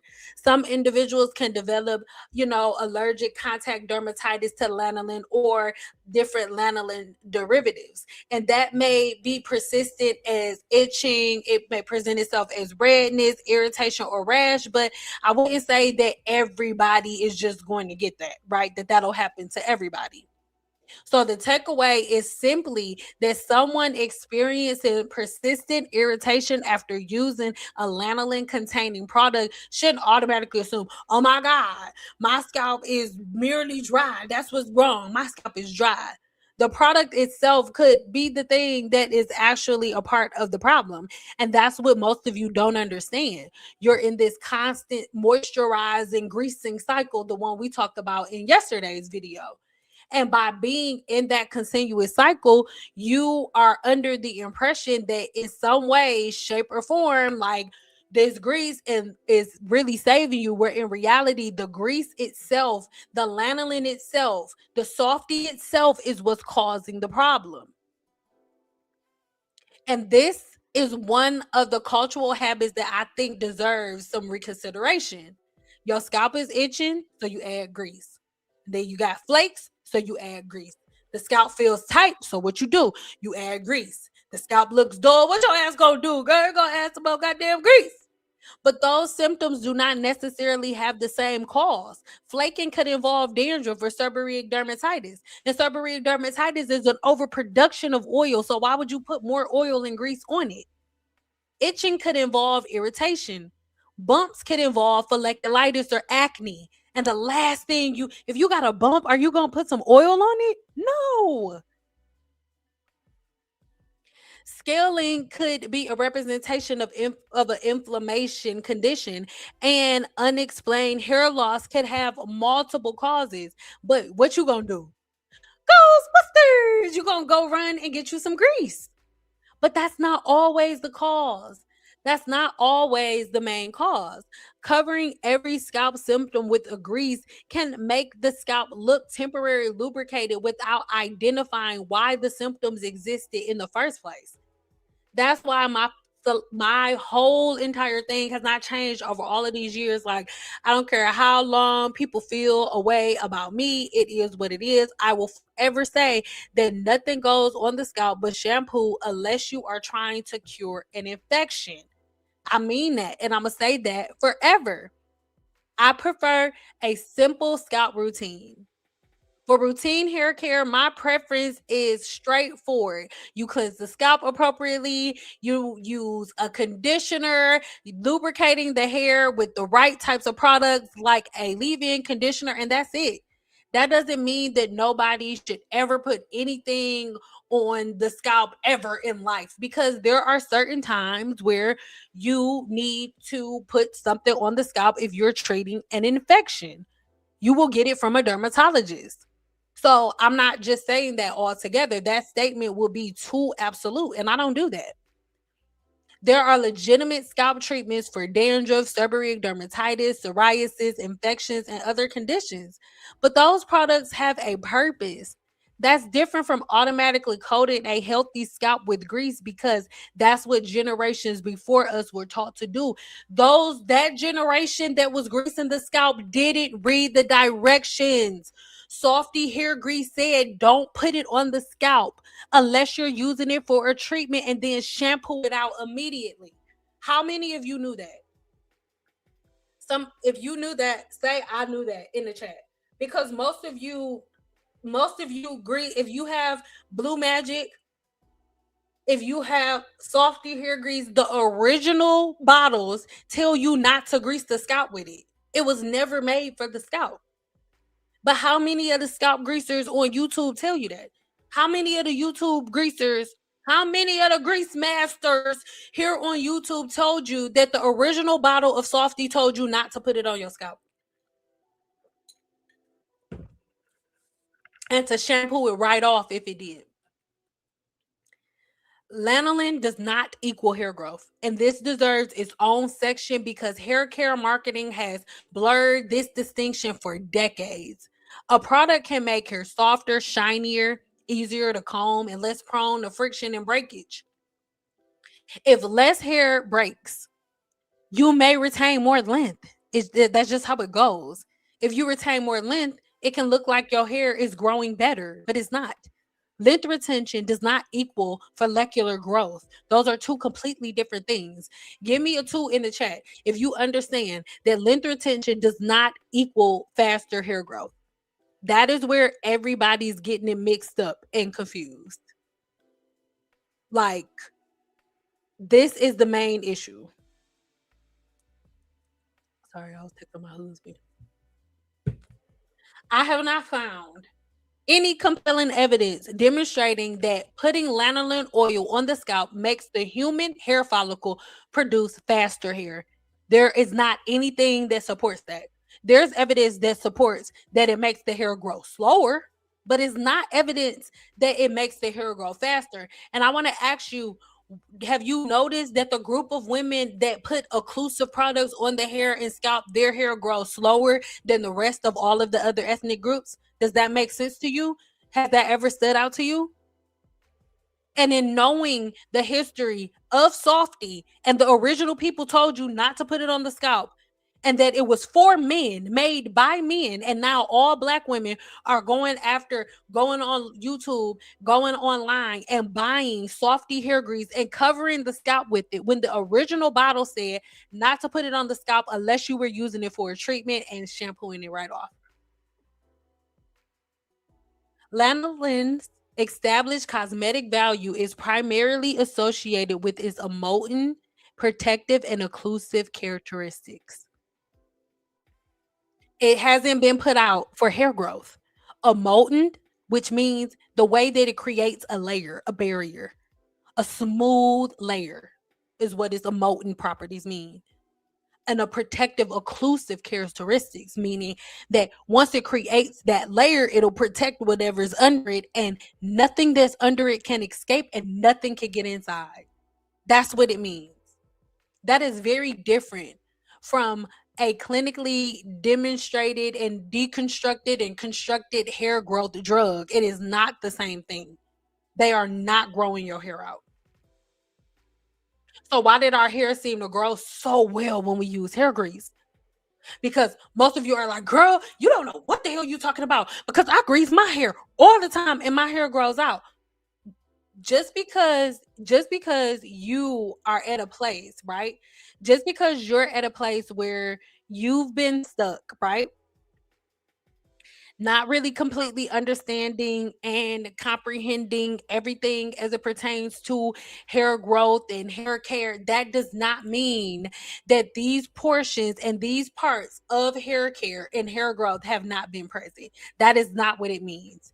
Just because we've been lost in the sauce, just because in the 70s, our mothers and our grandmothers didn't read the back of the bottle when it said in the 80s not to put grease on the scalp unless you were going to shampoo it out, unless you were using it for a treatment. We're just going to throw that out with the bathwater and act like it never happened. And in 2026, we're going to tell everybody to get the grease that everybody started it off with that changed our culture. The grease that changed our culture, that Black women use as the reason for why they grease in the scalp, it said on the back of the bottle not to put it on the scalp. That don't mean nothing to y'all. Has anybody ever put that in there? And this is the thing. Look, if y'all don't want to follow in our ancestors' footsteps and y'all like they don't know what they talk about, we need to put it on the scalp. Then say that. Say that, right? Say that. But you're not saying that. You're making it seem like our ancestors always was putting this on the scalp and that the original creators of this product wanted us to put it on the scalp. That is what you're demonstrating. That's not true. Y'all are making shit up. Team Natural is making stuff up. Y'all have always made it up. Grease was never, softy hair grease was never made for the scalp. And the original creators told you not to put it on the scalp unless you were using it for a treatment. That's why I constantly say on my channel that don't nothing go on the scalp but shampoo unless you're trying to treat an infection. Not because of my current modern science, but the scientists from back in the day said that grease don't go on the scalp unless you're trying to cure an infection or treat a disorder. So for all of my history buffs, go clock that. Go back. Go back and look. The original creators of Softy said it don't go on the scalp. So why are y'all putting it on the scalp in 2026? Why? Those are the things that y'all need to be talking about. Those are the things that y'all favorite YouTubers need to be sitting down talking about and addressing. Why is the focus of black hair covering black hair? Huh? Even with all your Team Natural products, all of y'all favorite things to do, the lock method, the layering method, everything is about covering the hair.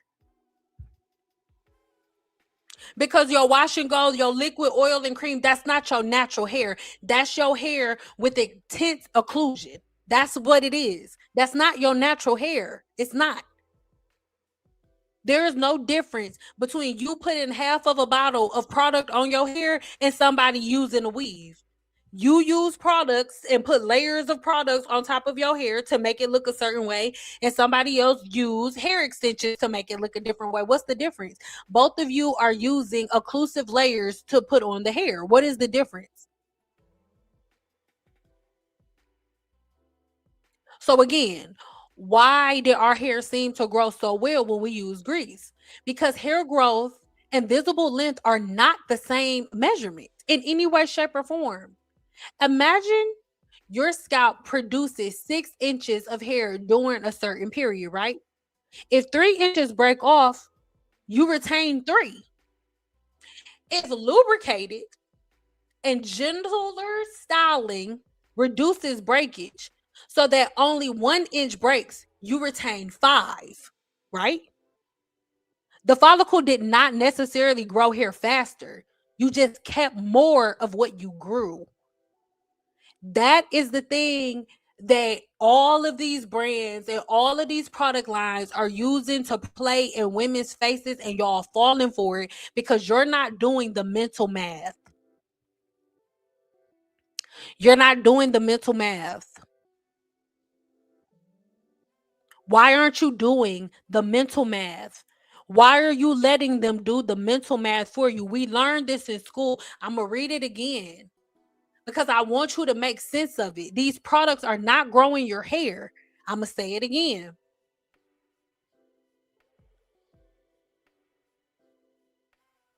Let's unpack this with no offense. Because your hair growth and visible length are not the same measurement, imagine your scalp produces 6 inches of hair during a certain period. If 3 inches of your hair break off, you retain 3 because your hair grew 6 inches. So if it breaks off, and you're not going to notice anywhere between 100,000 to 400,000 strands necessarily breaking when you finger detangling and causing knots, and you got single strand knots. And when you brush your hair and you got all of that hair in the brush, that's not normal. But if your hair grew 6 inches and then 3 inches of that hair breaks off, you only are seeing 3 inches of new growth. But if you lubricate your hair with something like Softy Grease or something like Blue Magic, Even though you don't need to do that, because with proper patterns and routines, what God meant to lubricate your hair, which was sebum, it'll come out and that'll lubricate your hair. So you don't need grease. If lubrication and gentler styling reduces breakage, so you don't have that breakage, you're not going to lose those 3 inches. You may only lose 4. So it looks like your hair is growing so much because you put this occlusive layer on when your hair is not growing more. You're just breaking it less. That's something that I need you to understand. Give me a 5 in the chat if you get it. Because if you don't get it, they're going to keep playing in your face. And there's nothing that anybody can do about it. They're going to keep playing with you. Hair products do not grow hair. Hair grows in the gut. If hair growth, it happens in the gut, then explain to me how you putting something on the scalp is going to cause your hair to grow. Does that make sense? No. Whatever you put on the hair shaft is all about retention, not growth. Growth happens from the inside out. That distinction can explain some of the legendary stories surrounding traditional products without dismissing people's real experiences. Because hell yeah, you put this grease on your hair and it grew. Grandma may absolutely have seen longer hair while using grease, but the science question is why. And you want to know something else our grandmas did that you're not doing? Shampooing her hair. Our grandmas were not doing the 6-month challenge, the 3-month no wash challenge. Our grandmas, I vividly remember my grandma shampooed her hair every week. What are we talking about? Our grandmas weren't doing the nasty shit that we do. Now, I do not want to demonize our grandmothers in any way, shape, or form. This conversation is not about mocking previous generations. They worked with the information and the products available to them, but they worked so hard so we can go to school and get more information. And Black hair care developed under a unique epidemic and a unique economy. Everything was so different. Black people did not have access to the things that they have access to now. They did not have access to the information that they have now. They did not. It didn't happen. It didn't. And yeah, 6 months. Y'all can, all you got to do is when we get off of here, don't do it now. When we get off of here, go search on YouTube 6-month weave and see what pop up. I'm not making that up. I'm not. They worked with the information and the products available to them. And Black hair care developed under a place where people truly did not know what they were talking about. There were different cultural and social circumstances. Everything was different. People created routines that made tightly textured hair manageable with the technology available to them at that time. Grease provided immediate results. It was inexpensive, it was accessible, it was long lasting, it was easy to understand, and it was effective for hairstyling. But it was all cosmetic, meaning it was all surface level. Our grandparents weren't reading modern cosmetic chemistry literature before doing somebody's hair on Saturday night. That's not what the routines and patterns were. They were doing what worked. But now we have an opportunity to ask more questions. That's progress, not disrespect. I am not disrespecting my ancestors by using the tools that they worked hard for me to grasp. And I know for a fact that our ancestors would not want us to keep doing the things that they were doing in their past without, in some way, shape, or form, trying to go further. But we're so free that you're choosing to stay in the chains. You're choosing to keep limited information. And then not only are you choosing to keep limited information, you're not even going to get in the full story. Softy grease, I'm going to keep saying it. They told you not to put it on the scalp. I'm also not calling lanolin poison. I'm just saying that it does not go on your scalp. It's a cosmetic and pharmaceutical ingredient with established legitimate uses.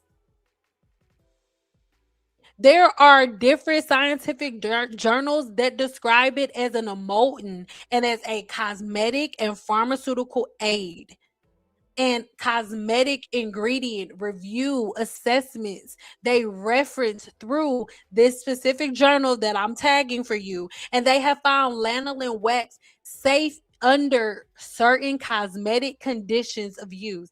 Cosmetic. I've told you guys before, cosmetic, it means surface level. Cosmetic makeup, things that cover and create occlusive layers. It's an occlusive product. It's supposed to create occlusive layers. Why would you use something that is made to create an occlusive layer on your scalp? Does that make sense? That's why my argument is not natural equals good. Absolutely not. Or petroleum is bad. No. Or sheep equals bad, bad sheep. No. My concern is much more specific. Do we need to routinely put heavy occlusive hair dressings directly on a healthy scalp? My answer is no. We do not need to do that. The question Black science still needs to answer. And I'm going to be honest, we already talked about this. We already did a vote. We already did a vote on if whether or not you all would spend $50,000 on doing a full scientific study for Black people. We already did that. Because for you to, I don't care how much y'all want to try to make everything a love project, for something to be worthwhile, for something to make sense for somebody, you need to get something out of it. What do I get out of spending $50,000 on research just for you to argue with me and tell me that I don't know what I'm talking about because I'm not Black? Or if I'm Black, how many of you, how much sense does it make? What do I get out of it for spending $50,000 to doing research to prove this to you, to get it in medical journals and all of the things, just for y'all to tell me that I don't know what I was talking about because I did my research with a pixie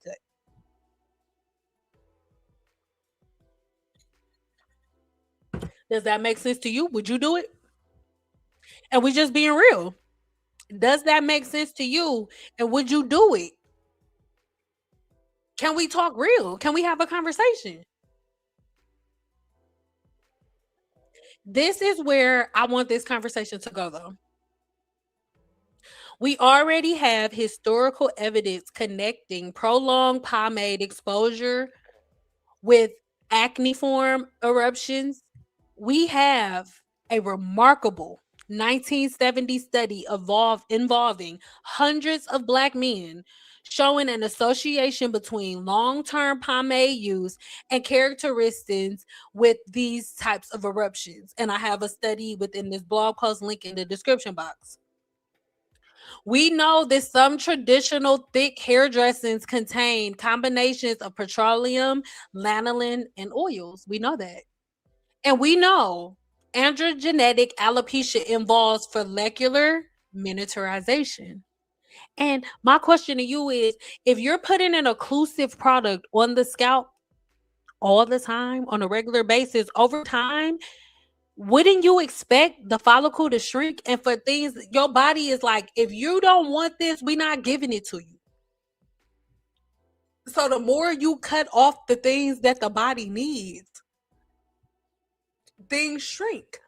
I have a full video about hair follicle miniaturization. I should have put that link here. I'll put it when we get out of here, I'll put that link here so y'all can have it to go back to. What I want is research examining the intersection. What happens when genetically susceptible follicles coexist with years of heavy scalp oiling, heavy scalp product use, repeated brushing, not done in the right way, when the hair is weakest, which is when it's wet, and y'all think that that's when you're supposed to brush your hair, compression, friction, inflammation, follicular plugging, and different cleansing habits.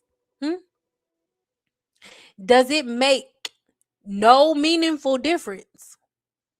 Does it aggravate certain scalp conditions? Does it accelerate breakage that gets mistaken for follicle loss? Does inflammation matter in a subgroup? Are wave routines completely unrelated to later thinning? We should never pretend that we know the answers before doing the research, but we do.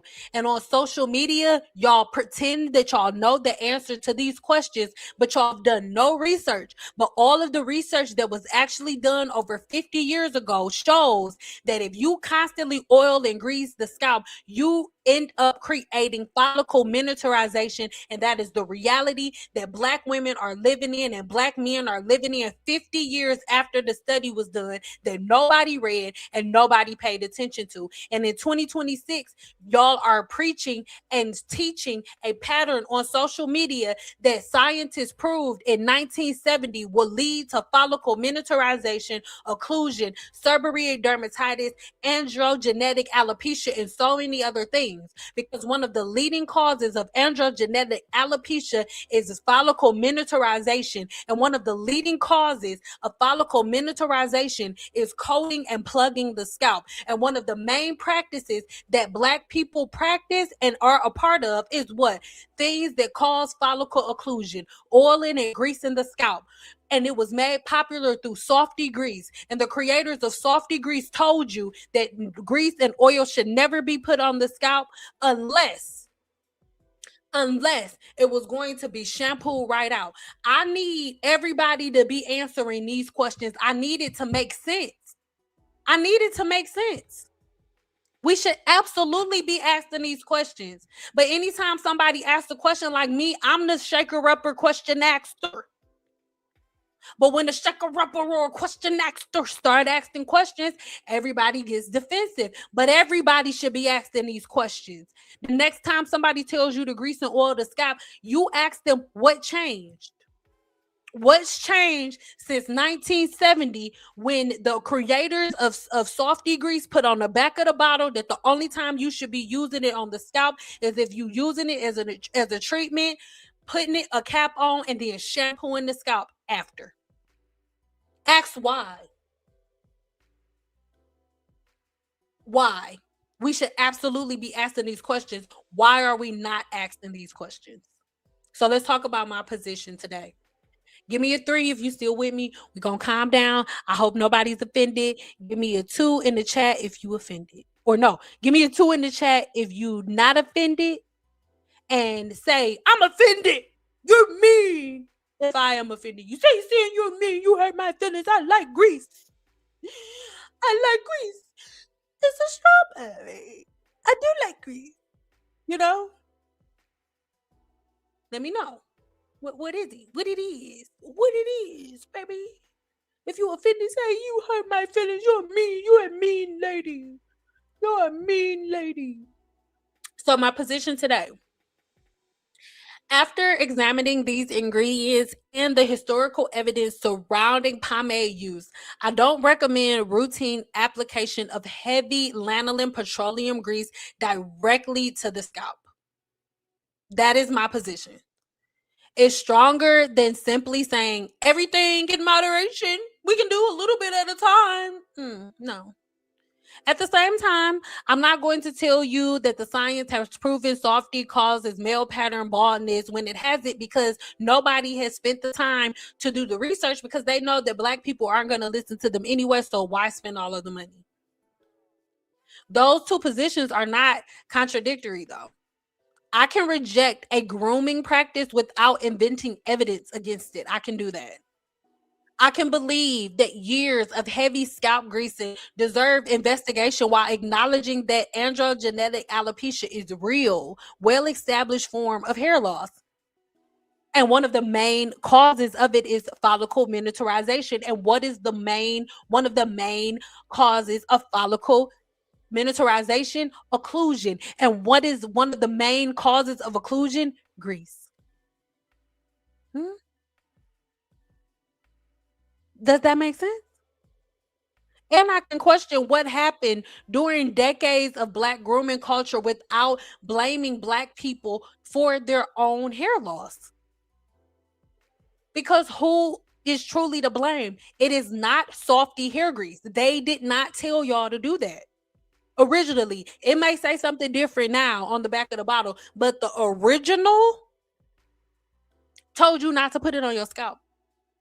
Softy Hair Food gives us a fascinating window into the traditional Black hair care practices.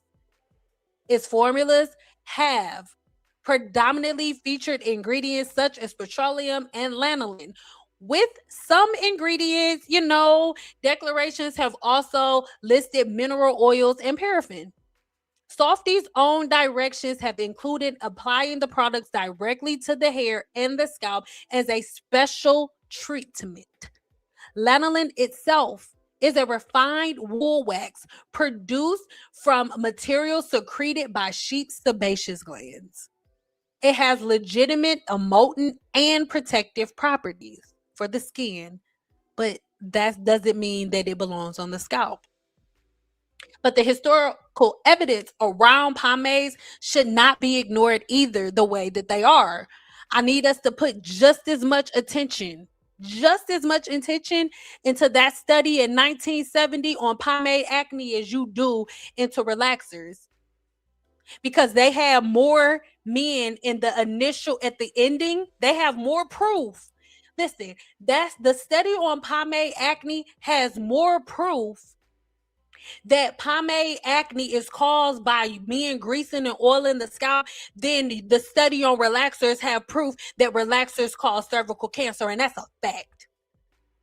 There were less than 500 women that were displayed that had cervical cancer from using relaxers, but there were over 700 men that had they were able to prove that pomade acne was caused by seclusion and occlusive properties from occlusive products like oils, greases, and pomades. It's a fact that most of you have never looked it up. Say, I've looked it up already. I know all about 1970. Or just put 1970 in the chat. If you have already researched and you heard of it, put 1970. If you've never researched it and you've never heard of it, just put no. Just put no in the chat. Researchers documented pomade acne in Black men decades ago, and dermatological literature recognizes thick molten hair products containing combinations of petroleum lanolin oils as potential contributors to different types of eruptions within the hair follicle. Does that prove lanolin caused generations of Black men to go bald? No, because they didn't do the direct study on that. Do I believe that we should investigate the long-term relationships between intensive wave routines, heavy pomades, brushing, compression, scalp inflammation, and hair loss in Black men? Absolutely. And until those questions are answered, my approach remains simple. Clean the scalp, condition the hair, treat the actual scalp conditions appropriately. Don't assume grease equals moisture. Don't assume shine equals health. And don't assume a tradition should be continued simply because we've practiced it for generations. We can honor Black hair history while still questioning it. In fact, that's exactly why we should question it in the first place. That's exactly why we should have more questions, while we should be inferring more things. We shouldn't just be taking it all as a grain of salt without doing any research for ourselves. We should not be doing that. And if you can agree with that in any way, shape, or form, give me a 3 in the chat if you've learned anything today. Because it's so important that we understand where we are actually getting this information from. And I don't think that we're putting enough time and enough energy into understanding why we're saying the things that we're saying. People just get online and tell you, hey, grease and oil the scalp. You're supposed to grease and oil and butter the scalp. And nobody talks about the why. Nobody brings up why am I doing this exactly? What is my reasoning behind greasing and buttering the scalp? What systems has God already put into play for me to see the true nature of my scalp. What's already there? Did God make me incomplete, or was I already equipped with everything that I need since the beginning of conception? Which one is it? It can't be all of this stuff at the same time. God is either all knowing and makes you complete and knew you before the formation of the earth, or creation didn't. And I don't identify as Christian, but I still believe that my creator absolutely had a big part in my making. Like, I know that I'm a masterpiece, but I also know that the creator of the universe didn't forget to give me a gland in my body that produces sebum. That didn't happen. So my question to Black people is, when are you going to stop and start doing more research for yourself? When are you going to begin to do the research for yourself? Does it make sense? And this is not a rhetorical question. I'm gonna stay for a couple of questions and then we're gonna leave. If you believe that God did not make you incomplete, and if I'm showing you right now, this is how, if you can hear the sound of my voice and you're a human being, this is how your hair follicle looks right now at this very second. This is how your hair follicle looks. That is your sebaceous gland that produces sebum. We just got done talking about lanolin, which is what? Sheep sebum. I need somebody to talk to me in the comments, please. Lanolin is what? Sheep sebum.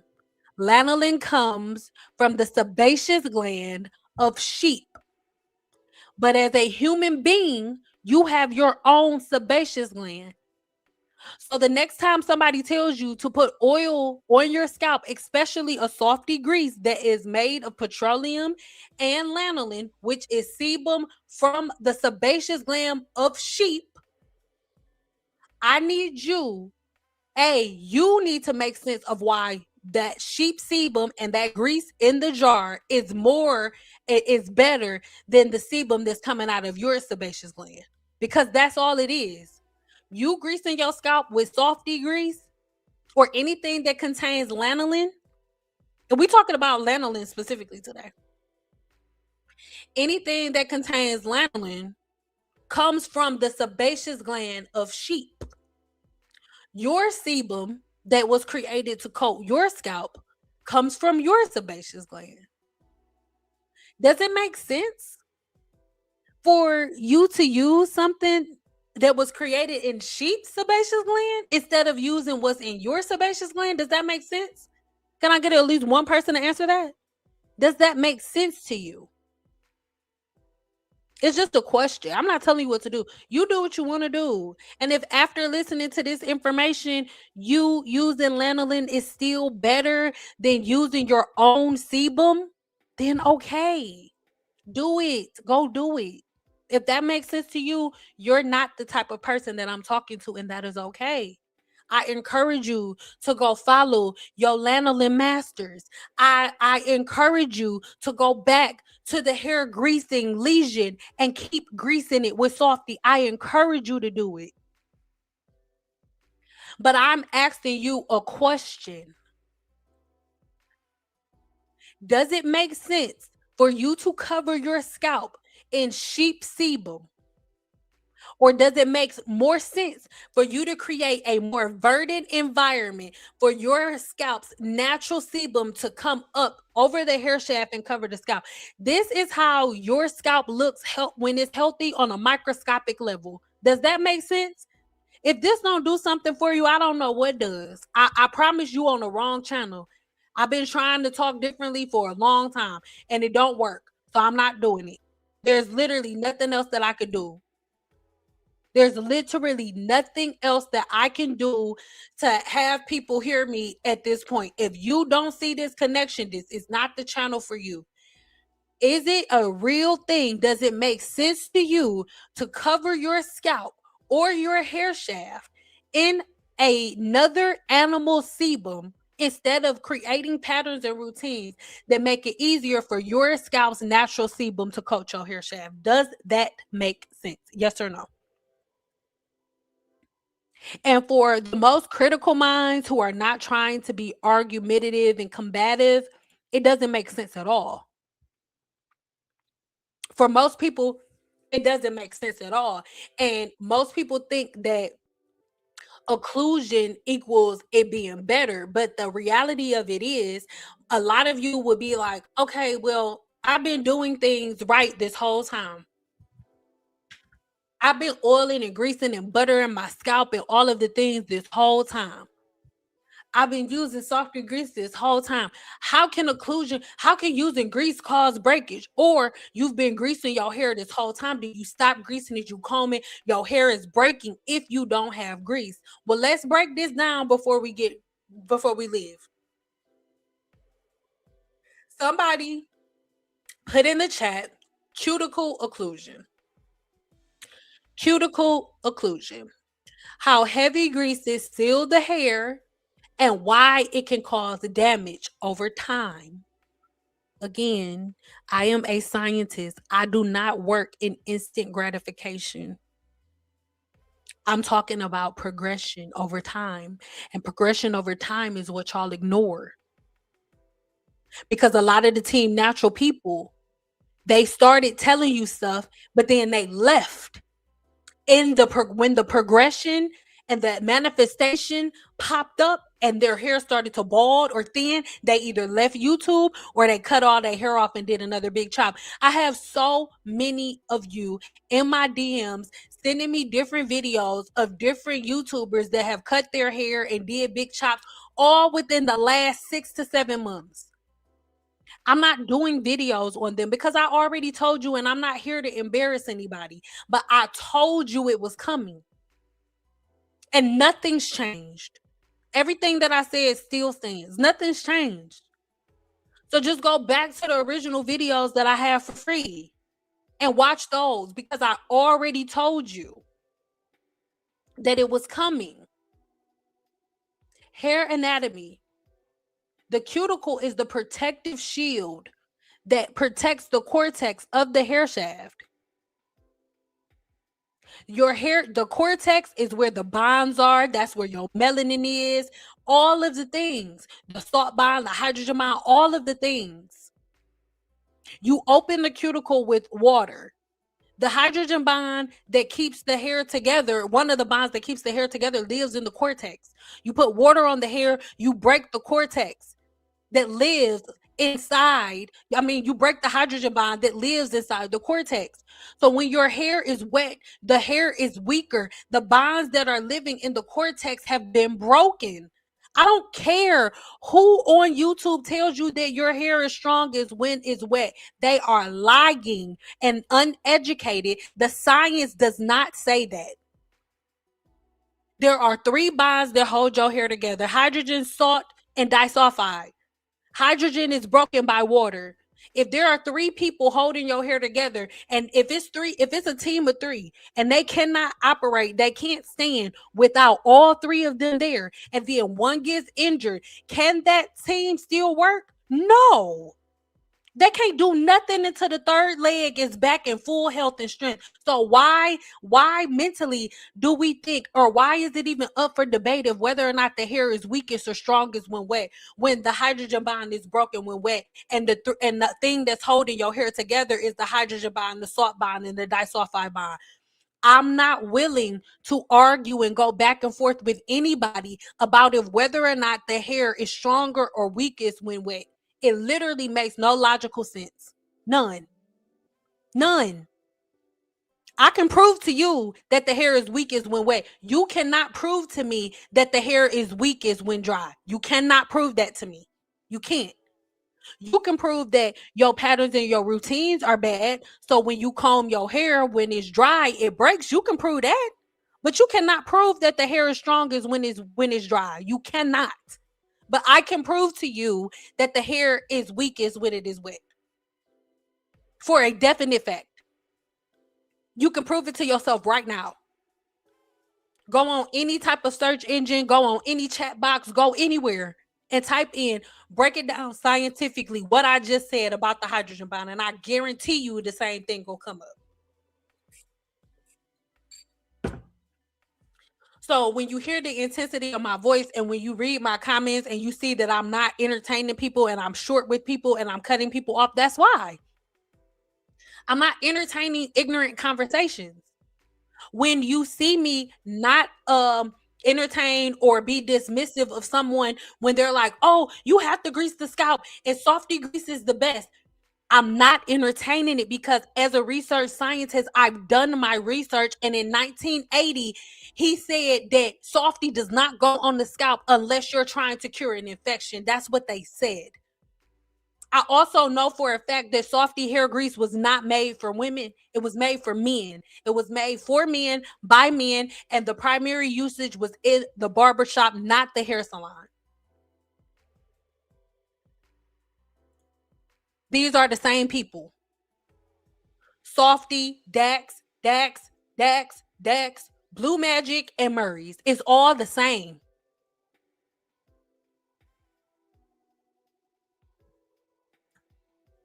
These are things that I'm not willing to go back and forth with anybody about. You give me some information that makes sense. Yes, let's talk. Let's shoot the shit. You got something that makes more sense than this or something that negates what I said, then let's talk about it. But if all you have is your emotion, see, look at what I told you. Look at how it looks. Look at how it feels. My hair feels better when I use softy grease. The hair feels better. It feels better. That means nothing. It means nothing. Nothing. Because if softy grease was the answer for Black women, we would not be where we at right now because they've been using it since the 70s. So if it was the end all be all, why don't Black people have hair down their ass to their ass like everybody else? If this was the key, if occlusion is the key, why didn't occlusion work? It's not a rhetorical question. It's a valid question that everybody needs to ask. So how is hair actually breaking? How does you greasing your scalp actually cause breakage? Because you're going to be like, she doesn't know what she's talking about.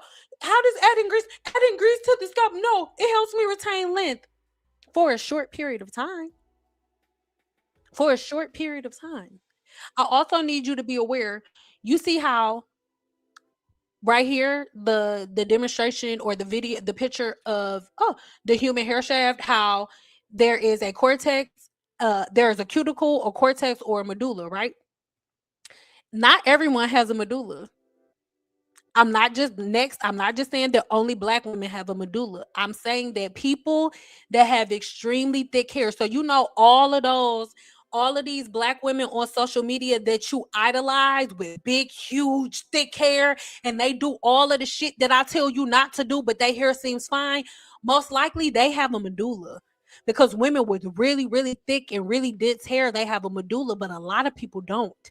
If you have hair, because hair is broken down professionally into fine, medium, my brain, into fine, medium, or dense, right? If you have really, really fine hair, most likely you don't have a medulla. So the stuff that a woman with really thick hair with a medulla can take, you can't. And it's not that her hair isn't going to weather. It's just going to take longer. That's why y'all favorite YouTubers been out here making these type of videos for 15, 16, 17 years because they got a thick ass medulla. But then you use it and your hair fall out easy. You know why? Because you don't got one. But it's still going to get them. It's just going to take longer. It'll just take longer. So number one, you apply the grease to the hair and the scalp. You have that coating of lanolin and petroleum. It coats the hair and it makes your hair feel smooth and thicker, right? Now you have sealing. The cuticle is sealed, right? It's flattened and it's sealed shut, right? That's what you're doing. It's sealed shut. So it's blocked. It's blocked completely. Moisture, water, and nutrients, they cannot get in or out. It is a fortress. When you put grease on the hair, you literally make a prison for the hair shaft. So because nothing can get in and nothing can get out, there is a buildup and a buildup of product accumulation, those cuticles, your cuticle is made of dead layers. They shed off all the time. But if you have occlusive layers on, guess what? They can't come off. So you have layers with that occlusion, you have layers of product accumulation, which is making hair dull and heavy. So that occlusion, it blocks moisture. It blocks moisture from getting in. It blocks it from getting out. It blocks ingredients. It blocks airflow. It blocks all of the things. And so then what happens? The damage cycle is what happens over time. And this is what you are all ignoring because you pay attention to how your hair feels as soon as you use it. Hell yeah. If you have a hair shaft that has a whole bunch of holes and rips and tears and stuff in it, if you have a hair shaft that looks like this, and the cuticle is intact at the top, but the closer you get to the end, there are all types of holes and rips on it, and then you put an occlusive layer on it. Hell yeah, it feels better. What are we talking about? Yes, it feels good, but it's an illusion. But underneath that layer, hell is being released. Underneath, hell is here. And over time, what's happening, but you can't see it because you have an occlusive layer because you keep adding grease to your hair. So your initial use, right? Your hair feels all shiny and it feels smooth. But then you have those early stages of buildup where the buildup starts to accumulate on the surface of the cuticle, making it heavier. And then the next you know, your hydration is blocked and everything is blocked. Your hair is increasingly dry. And it seems like the more you use oil and grease, you literally cannot live without it. You cannot live without it. That's why the people that I tell not to use grease attack so much because they know that if they stop using that grease, their hair are going to feel like split hay. But it's because you're using the grease. So your hair becomes real dry, stiff, and way less flexible. And if your hair isn't flexible, what's going to happen? It's going to break. Now that your hair is no longer flexible, but you still moving it and bending it with all your Team Natural styles and your finger detangling and your wet brushing and all the stuff you're doing, you're now evoking even more cuticle damage. Your cuticle is already being damaged from the occlusion. But with all of your Team Natural practices, you were doing even more. So the scales stay flat, they crack or lift, and it's irregular because it's not normal for you to have an occlusive layer on the hair shaft. The cuticle wants to open and close so it can take in water from the environment, hydration from the environment whenever it wants. But if you have an occlusive layer on it, something like lanolin or petroleum, because the thing is, lanolin was not made for you. It was made for sheep.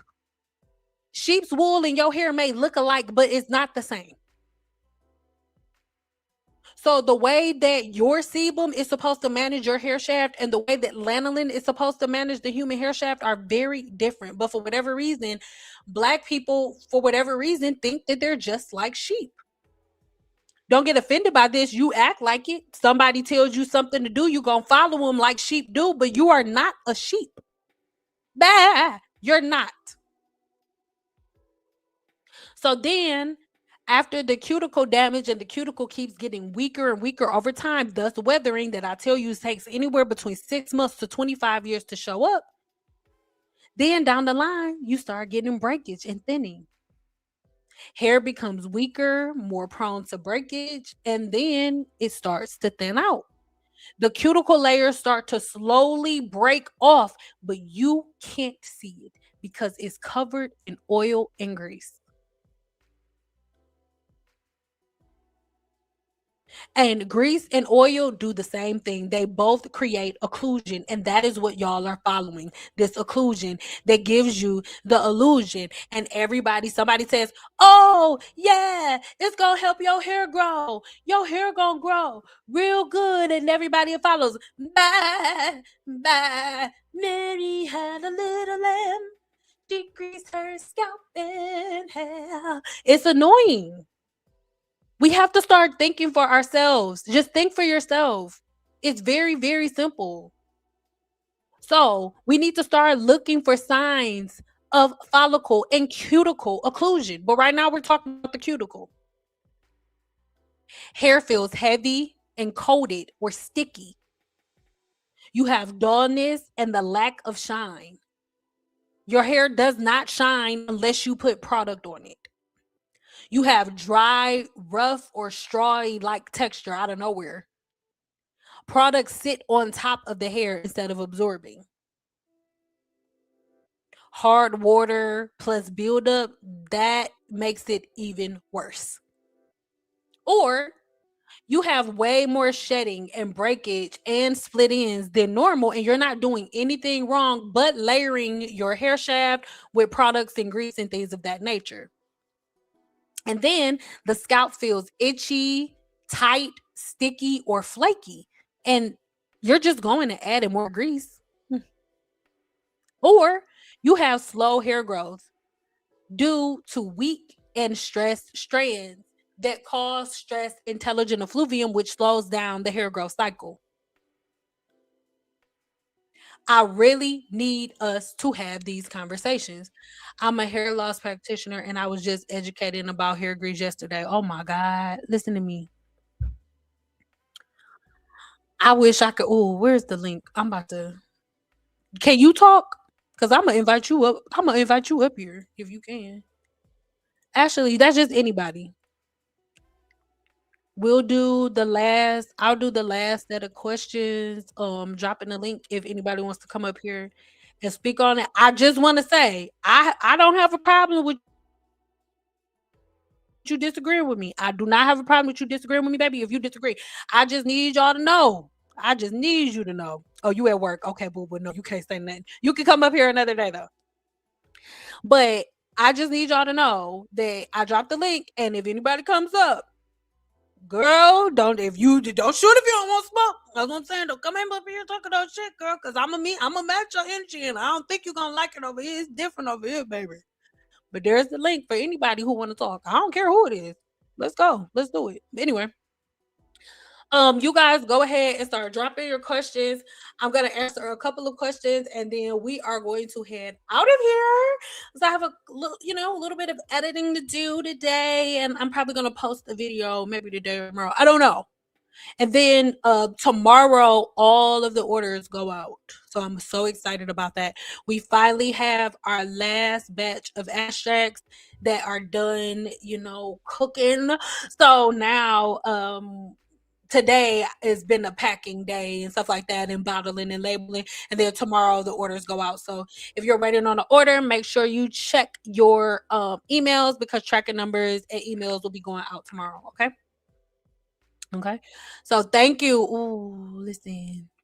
And that's something that I really, really want people to get into. Thank you so much. That's something that I really, really want people to get into, because I don't think people are at a place where they can really, really get to the point. Mute yourself, babe. Oh, we got a couple people up here. Mute yourself, babe. Or I'll just mute you real quick. I'll move both of you. Yeah, so I really want us to get to a place where we can have these conversations without being offended, without getting offended so easily. And we need to make sense of these things. Like, it's not as simplistic as, oh, I put oil and grease on my scalp and then everything's okay. It doesn't work like that. So what we're going to do, because I won't be up here too long, so I want y'all to say, like whatever it is that y'all have to say, and then we'll move on to the next person. So I'm going to give everybody like a couple of minutes, all right? But I'm going to go ahead and unmute you. Okay, you're unmuted. Lovely. What's up? Hi, Sandal. Hi, beautiful. How are you? I found you recently, like Okay. within the last 6-7 months. Okay. And I'm really, really impressed with the knowledge that I'm learning and gathering from listening to you and binge watching your videos. I'm not able to join the challenge yet because the way my bank account works. It's okay. But I'm getting there, and as soon as I play some Klarnas down, I'm gonna get there. Okay, But you good. I stopped oiling my scalp and I've seen a major difference in my hair and what I've been doing. I got a daily planner and I started journaling in my planner when I wash and the differences that I see in my scalp. Yes. And I changed my shampoo and different things, and I keep it simple. I wash it, I condition it, and I stop deep conditioning every wash day, and condition when when I'm trying to figure out my scalp turnover time, but I know I'll get there. So I'm learning so much from you, even just from being watching your videos. I'm learning so much from you.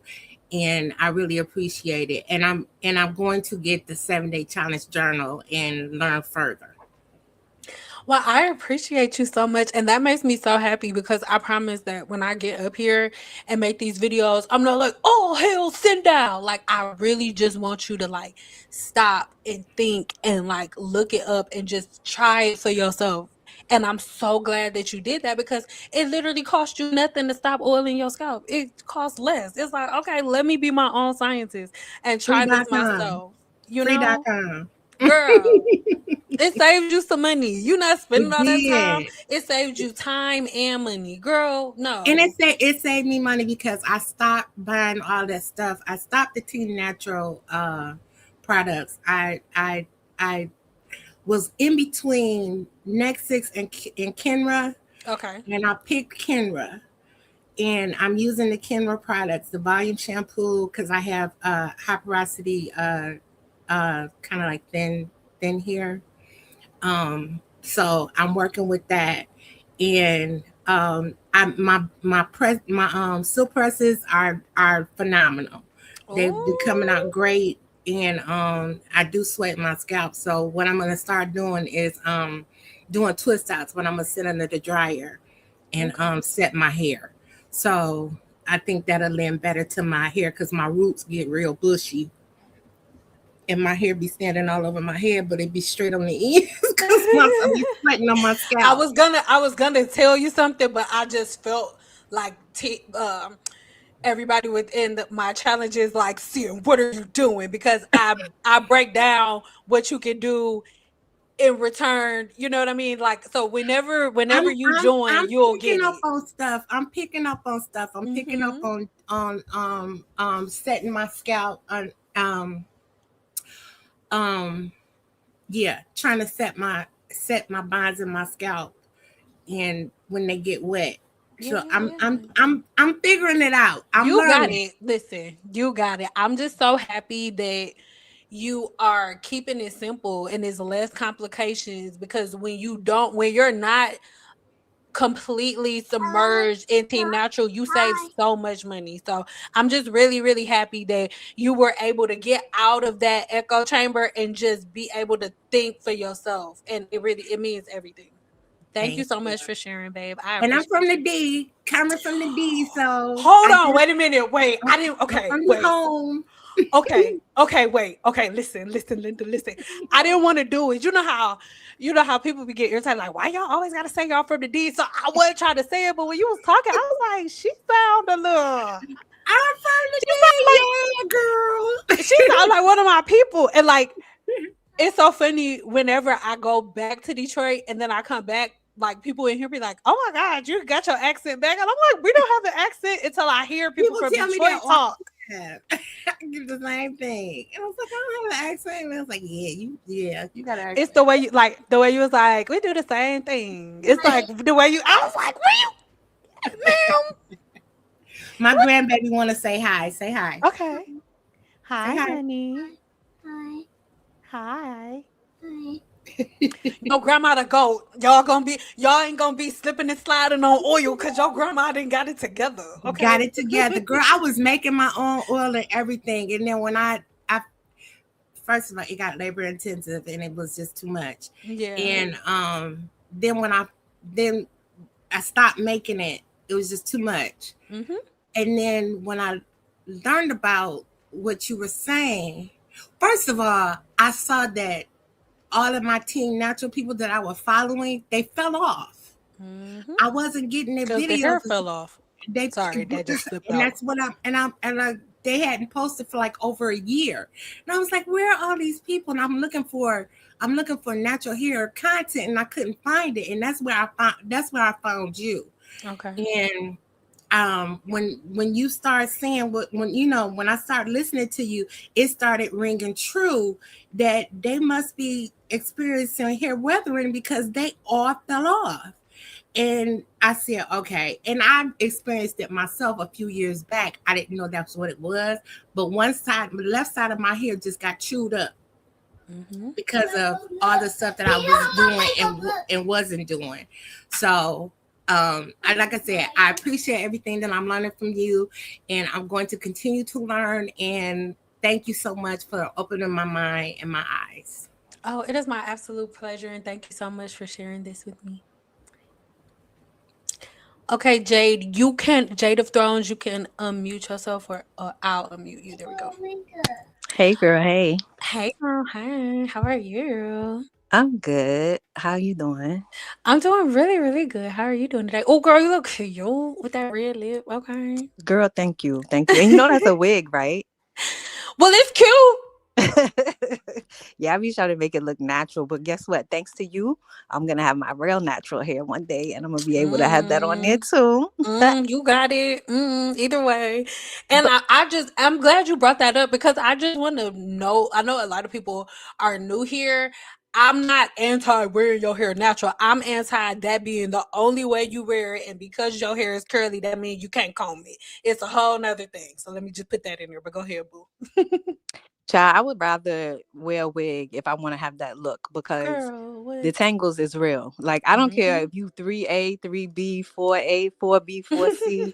Like if you just like you said before, if you leave a fiber that is curly or whatever, if you leave it alone and don't comb through it on a regular basis, it's gonna start twisting and twirling and tangling, and that leads to knots. Like it's inevitable as far as I'm concerned. But people could do what they want to do.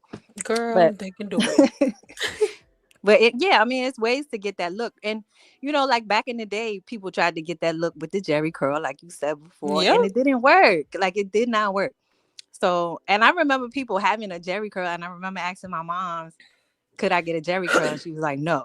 And then I had this friend that had a Jerry curl, and her hair did not turn out good. After that whole process was over with and the wave went by, her hair was fucked up. Like her Yep. hair was And I think the funniest part about the history of the Jerry curl, wave, nouveau, all of the things, people think that, like, because they just look at it at face value, look, it's because they were using chemicals. No, it was not the actual chemical that messed the hair up. It was the way that they had to do the hair. It got that juice. discontinued because they all had hydro fatigue. Because That they you all walked around with wet hair. and With listen, pinky. I was friends with that girl for a long time, like from like middle school all the way up to like mid-20s or whatever. And I used to like braid her hair, do micro braids and stuff because I was like the braider or whatever. But to me, it was like her hair never really like grew. I don't know if that shit messed up her hair growth cycle or what, but it was like, you know how somebody's hair just always is short, like it don't never grow.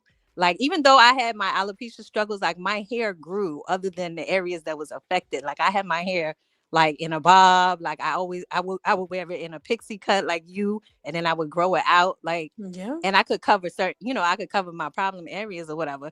But that particular girl that I'm talking about that had that Jerry curl, her hair was just always break. I don't know why. Like, do you think it was the juice and stuff? Like, do you think it had like after effects like years later?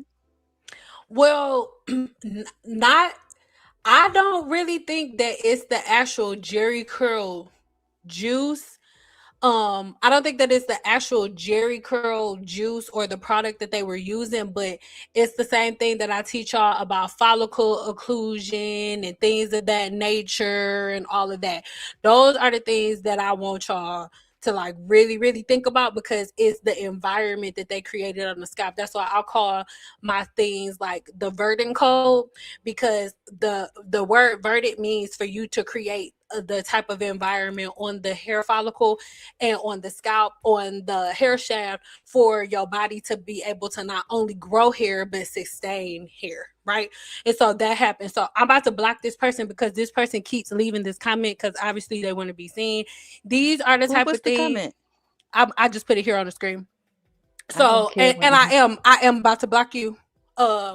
I am about to block you. I just want to address this real quick because at the beginning of the beginning of this video, right? At the very, very beginning, and throughout this lecture that you're just now coming in on and saying this, I'm glad that you made this comment because this is a really good example whenever I chop this video up and I'm put this in there because it'll be, oh, this is a representation of the mental psychosis that people are under.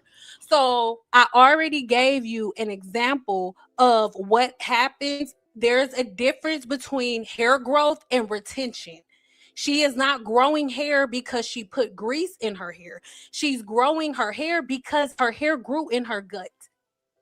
So I don't care what any of you say. I don't care what you say because hair growth doesn't happen on the scalp. What you watch on this woman that you are making your God right now, what you watch was a woman who was able to retain length with an occlusive product. And I already gave an example of that at the beginning. So to say, I don't care what anybody says, why make that statement when I never said anything to negate the fact that people's hair can grow? I explained what happens. It's a troll. I explained what happened. So I'm about to block you. That's why I said I know you're a troll. I'm about to go ahead and actually I'm gonna just put you on timeout. And then once the timeout is over, right? Once the timeout is over, if you say that again, if you say something like that again, then I'm gonna block you. Okay. And again, these are the types of conversations that I want us to like really, really get past. That's why I'm having this conversation in general. And the person who said that, the link is there. You on mute, but I would much rather you click the button and come up here and say that so I can do this verbally. They're not gonna do that. It'll be way better. They don't want It'll the be smoke. so much better. I wish y'all would though. I really wish that the people who watch my videos and disagree with me would click the link. I'm gonna put it back up. Maybe it's not. I doubt that they are honestly disagreeing with you though, because like we spoke before when I came up and I was telling you about how some people just want to have that contrarian stance. You know what I'm saying? It's not even about I truly believe what I'm saying. I just want to be right, or I just want to. I see a strong Black woman or assertive woman, and I want to contest her so that I can feel powerful. Argue. Yeah, exactly. So if they feel like they could dominate or counter what you're saying, then that feeds their ego. That's all that is. And for me, just to know, I'm not adding the link because I want to argue. I want to show y'all how the people that are saying these things, when they're met with somebody who's been studying it scientifically, they'll say the things because it's almost like having a booklet and on page 1 you say this, page 2 you say this, page 3, but they don't have any pages ready for a rebuttal of somebody who's actually studied it. So I just wish I could get one of them in real time to click the link so we can shoot the shit, because it'll work out so much better, and y'all will see like, oh damn, they really don't know what they talking about. But I mean, Google is free. Google is free, and you have told everybody how to Google things, and because Google will tell you lies all day long. Yeah. Because I used to Google, can you leave tea tree oil and essential oils on your scalp overnight, and it would say yes. And I'm sitting here doing this, and I'm like, why is my head so tender and burning, and I'm having wild headaches? Like, and it wasn't until I found your channel, and I was like, this is what's been going on. And that's what I try to tell people. Like, I started off as a cosmetologist. They don't teach these things in cosmetology school. And I did the same things when I first saw a video like of certain women who will remain nameless. They look beautiful to me too. I'm like, oh girl, let me try it. And I try. I'm like, oh my God, why the hell do I have a bald spot right here? And so as a cosmetologist, I need to have the answers to that. And I've always had a scientific mind. And in cosmetology, they gave me the same bullshit answers. So I was like, I need to go further. So I spent the money to further my education to get real facts. I bring the facts to people and they either take it or leave it. Most people see it as an attack. So that's why I'm really grateful for women like you, where we can sit here and have these conversations and you can understand where I'm coming from. I'm not saying, oh, what I say goes. And if you don't listen to me, you're a dumbass. That's not what I'm saying. You know what I mean? Like, I want you to think for yourself. I don't want anybody to be able to play you. And I am grateful for women like you because it makes me feel like I'm not doing it for nothing. I know for a fact, I know for a definite fact that for you, nobody's going to be able to come and tell you, oh, put this on your hair and it's going to make your hair grow and you're going to do it without questioning it. I know that that will not happen. You know, I think a lot of the things that I tried was simply out of desperation. You know what I'm saying? Because when you get to a certain point and you're just willing to try anything, but even the people who maybe some of your research information may be over their head or whatever, if you just think about what you learned when you was in school about oil and water, because this is something that was just common sense to me in the beginning before I ever heard anything about what you were saying. So when I did hear what you were saying, it just clicked instantly because I already was on that thought process. You like oil blocks out water. Oil is oil makes shit dry. Oil blocks shit out. So it's no way that you're putting that on your head and thinking that that's moisturizing. Exactly. That don't work. That don't work on your skin. It don't work on your lips. It don't it just does not work. So that's something I already just knew. You know, I used to be a teacher. We taught science, like, you know what I'm saying? That's common sense. So if people would think about that, but I'm glad that that commenter brought up the grease thing because that's actually why I had came up because I wanted to, I think I got you like by a decade or so. So I don't know if you have the same experiences that I have, but you probably may be aware of it. But so back in the day, like when I was a kid, I graduated from high school in 99, just for like reference. But okay, so when I was coming up, before relaxers became the norm, the thing was your mother would hot comb and press your hair at home. You know what I'm saying? For special occasions or, you know, maybe every so many months or whatever. Or if you had like a recital or something big coming up, whatever, first communion, whatever. And so everybody had a bottle of that Blue Magic grease. And my mother would use, all the women, they would use this Blue Magic grease. They would put a dollop of it on the back of their hand and they would use it when they part in your hair. And I don't know exactly, because I was so young, what it was for. I think maybe, I don't know if it was to protect your scalp from the heat or if it was to protect the hair. I'm not sure. But it wasn't like they would just put it in a palm and slather it all over your hair like they moisturizing the hair. It wasn't that. But I think what happened was because we grew up seeing those jars of Blue Magic, I think when the next generation came up and after we started getting relaxers and, you know, nobody was getting their hair pressed out like that anymore because we didn't need to, I think we just automatically, because they don't teach this shit in school. Like this would be good information for you to teach in a health class. Just basic information about, or maybe I skipped class or I wasn't paying attention, but I don't remember getting any of this knowledge about proper hair care and don't put certain stuff on your scalp and wash your hair every week to every 2 weeks. You telling me that was my first time hearing that, and I swear to God, like, and so I mean, and I would hear that other races or other, you know, ethnicities will wash their hair way more frequently, but I just, you know, where I grew up at, it was all black. So, you know what I'm saying? We didn't have that. We didn't tap into any of that knowledge. So anyways, I think what happened was that the next generation just grew up thinking that Blue Magic grease was a staple. You know what I'm saying? Do you think that that's what happened? And what the hell were they using that Blue Magic for anyway when they was pressing their hair? Well, my opinion is a little different from people's. Like, okay, remember what I talked about at the very beginning when we was talking about softy hair grease and how people never looked at the original context. I want you to think about something, right? When we was little, when our moms were doing our hair.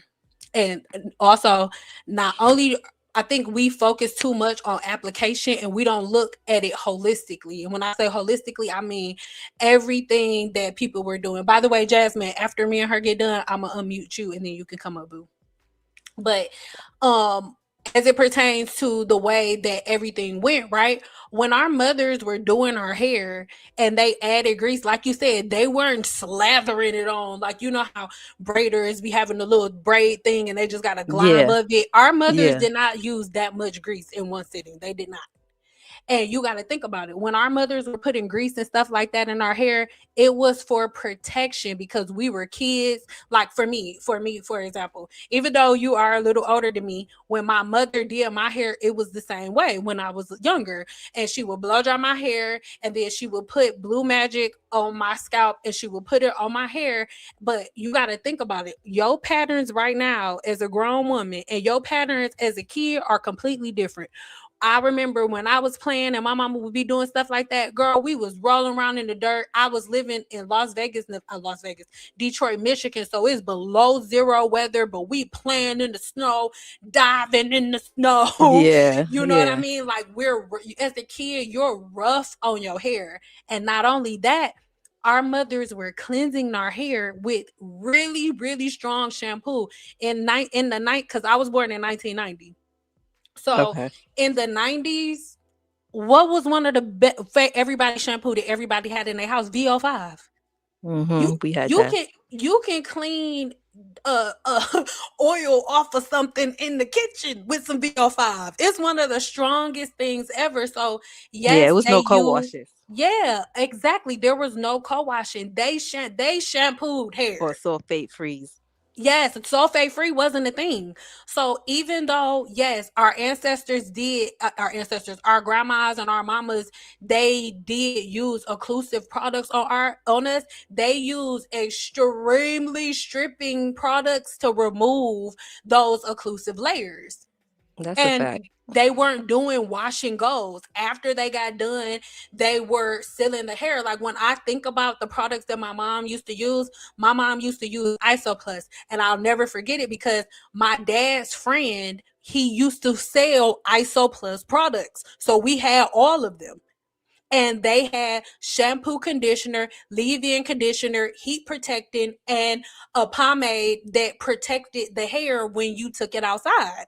But it wasn't necessarily for the scalp. And all black women did not grease the scalp, but a lot did. But my opinion is that was the way that they protected their kids' hair when their kids is outside. But the thing is, we don't shampoo our hair as much as our grandmas and our mamas did when they was greasing our scalps.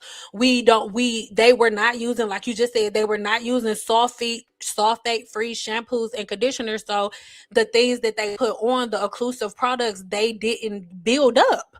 Products never got a chance to build up on our scalp and on our hair shaft the way And that they it didn't does apply now. it every day. Like it wasn't like, oh, I'm gonna No. go back and apply it again after, tomorrow and the next day and the next Yeah, day. It was because like when you get your hair done. how often did your mom or your grandma do your hair? Maybe like once every 2 weeks. Right. Depending on if she put braids. Oh, don't let her put braids in it, because girl, I used to be bead queen. Okay, I used to have braids and beads. So my mom would do that to my hair, but she wasn't greasing my scalp every day. It was that one day that she shampooed my hair, put leave-in Yeah. conditioner, put leave-in conditioner in it. Then she would blow dry my hair, and then before she braided it, not after, not on every single piece, just a little bit before she braided it, she would put blue magic on my hair, braid my hair down, put the beads on, and she not touching my hair for like a month. And even if you had the bobos in or whatever, like if it got messy and she had to like hold it or whatever, she's not Yes. putting the grease back on there. She's just combing it No, out and putting the exactly. And bobo back on redoing. there. Exactly. But we dismiss all of that and we just like, y'all, they was putting grease on it. Grandma was putting grease, so let's do it. It's crazy. We didn't know. We I think they just took that blue magic jar And and ran with ran with the it. narrative. Oh yeah. Now we all paying the price. And that's how everybody do. And that's why you have me. God damn it. Jasmine, I want you to go ahead and unmute yourself. You don't have to leave, boo, but she just been waiting for a minute and I don't want her Okay, to. go ahead. Hi, Hi, I'm the lovely. one. Sorry, I'm the one who sent the message, and I'm sorry. English is not my first language, so Mm-hmm. I hope you can understand me. Mm-hmm. And no, the reason why I sent it twice, I think because when I first sent it, I thought like it wasn't up there, so that's why I resent. I wasn't trolling, in case you guys thought that. I Yeah. got that. So the reason why I said grease and water, I felt like it helped me with my hair growth journey. And I understand what you guys are saying, which I do agree is true. Do not put grease on your hair and keep on slathering it and don't wash in between, because it will only cause buildup. So for me, the reason why I mentioned that YouTuber Mrs. What's her name? Mrs. Mississippi, because she constantly tells her viewers that when you use grease, you make sure you wash it out at least every couple of days. So doing that kind of quote unquote resets the grease, meaning when you wash specifically with like a sulfate shampoo. So I've been using like Head and Shoulders because it has like sulfates in it and stuff. So when I use it, it removes the grease, and then I reapply the grease, and do it all over again, like every few days. When I say But so few what days, does the So I grease have like a do? hold on, so. babe. My question Mhm. to you is, Jasmine, real quick. Yes. What does that grease and that water do for your hair that the sebum that's coming from your scalp can't? Sorry, can you repeat that question?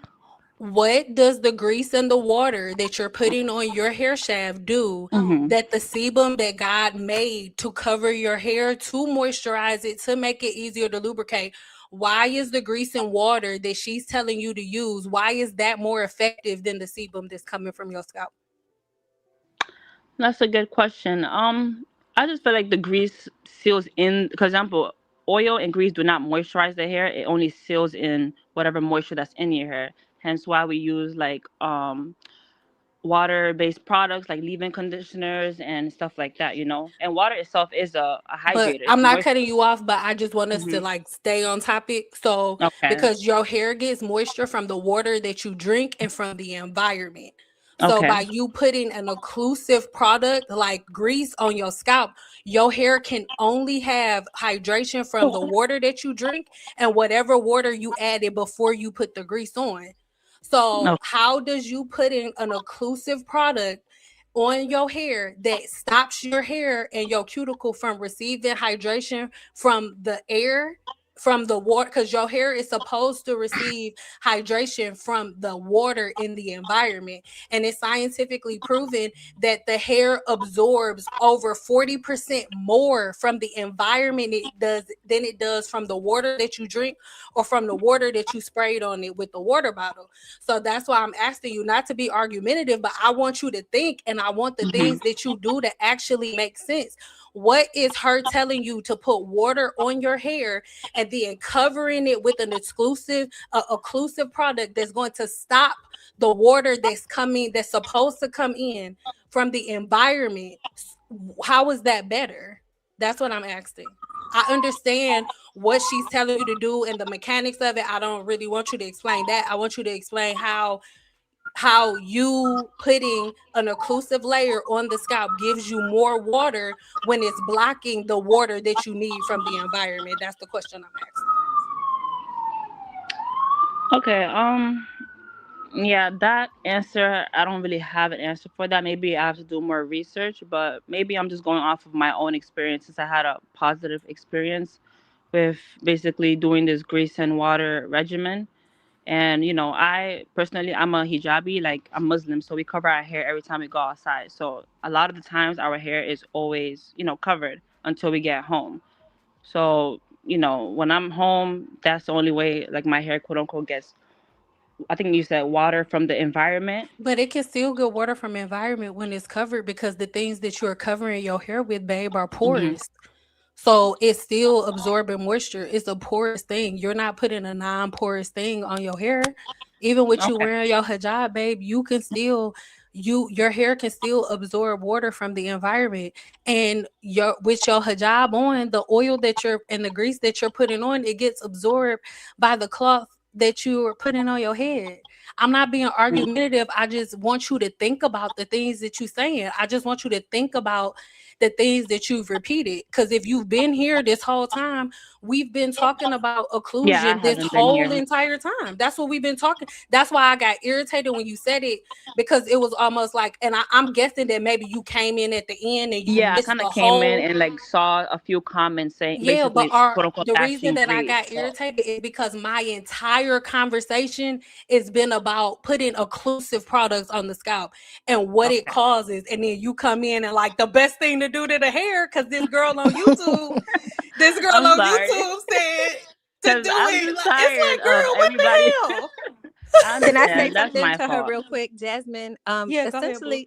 Essentially, it's just like what you're doing is because you're washing it out is probably not as detrimental as the things that other women are doing with grease, but it's just essentially an extra step that you probably don't even need to do because Okay. you have sebum. You understand? Yeah.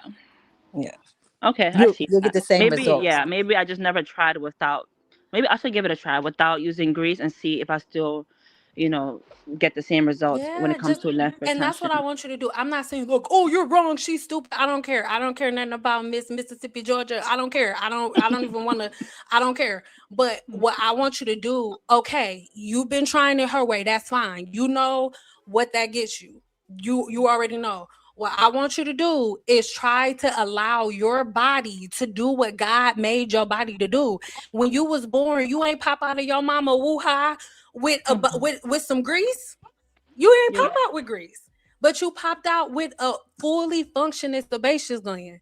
But from a very young age, our mothers start covering our scalps with oils and greases and butters. I'm not, I'm not trying to get you up here like, oh, girl, you stupid. You don't know what you're talking about. No, that's not it. But I want you to think, right? Because Mm-hmm. all of these different women are like, put water on your hair and then put grease on it because the grease is occlusive and it's going to stop the water from evaporating. But your hair needs to absorb water from the environment. If you have grease on it, the cuticle cannot get water from the environment. Okay. So those are the things that I want you to put in play. Babe, it don't matter where you from, whether you from a different country or whatever. At the end of the day, even if you a different race, the human cuticle is the human cuticle. Our body Mm-hmm. only gets water from what we drink or from the environment. So our patterns and our routines need to match that of our body. And I think the thing that confuses women is your hair, babe, Jasmine, your hair is growing whether you put an oil on it or not. If you put Rumpelstiltskin toenails blended up with oil on your hair, it's still gonna grow. The difference is if whether or not the thing that you're putting on your hair causes length retention. Now, the thing that they should be teaching, I don't think that anybody should be using grease or nothing. The only time I think you should use grease is if you about to get braids, right? With you understanding the way the grease works for occlusion, it creates a barrier over the hair's cuticle. So if you get in your hair braided, it makes sense to have a layer on top of it, right? Mm-hmm. But if it's just sitting there, when your hair is there, when it's existing, it's supposed to be pulling from the environment around it. So I always encourage people to really, really, really like get into making their hair patterns really simplistic because I think we overcomplicate things. And it is the overcomplication that causes the weathering and everything else. Okay. That was interesting. I will continue to, do more research and, consider what you said. Sorry for And calling you a troll. no, it's okay. Yeah, It's my bad. It okay. was just the way that it happened. I'm like, girl, you just gotta see my perspective, girl, because it took me hours to make all of these PDFs and stuff. Yes, no, And then that's my after I fault. got I done talking, understand. it's like, girl, forget what you. And then it was the way you said it. But we do Yeah, I have understand. language barrier because you was like, I don't care what nobody say. So Yeah, I it's like, know. girl, Mm-hmm. just you probably don't know me like that, but girl, don't start sentences off like that talking to me because I'm gonna match your energy, baby. Don't come at me Yes, like I that, definitely Cammy. see where I went wrong. That's my Yeah, Cammy apology. will tell Thank you you for because Cammy explaining. from the D, and we don't do that. However, if you where I'm from, whatever energy you give me, baby, I'm gonna match it and I'm gonna multiply it times 10. So Yes, I know I that's right. apologize too. If you ain't mean it like that, girl, but don't come and be like that, girl. That was a little bit too much. But Watch anyway, Okay, thank yourself. thank you. Watch you. yourself. Thank you. Thank you so much for sharing that. And again, I don't want you to leave here feeling like, oh, I gotta change my girl. If you still Hmm. want to wet your hair down and put grease on top of it because Mississippi Georgia Peach told you to, then you go right ahead. That don't got nothing to do with me. But Hmm. thank you for coming Everything up. works until it doesn't. Yeah.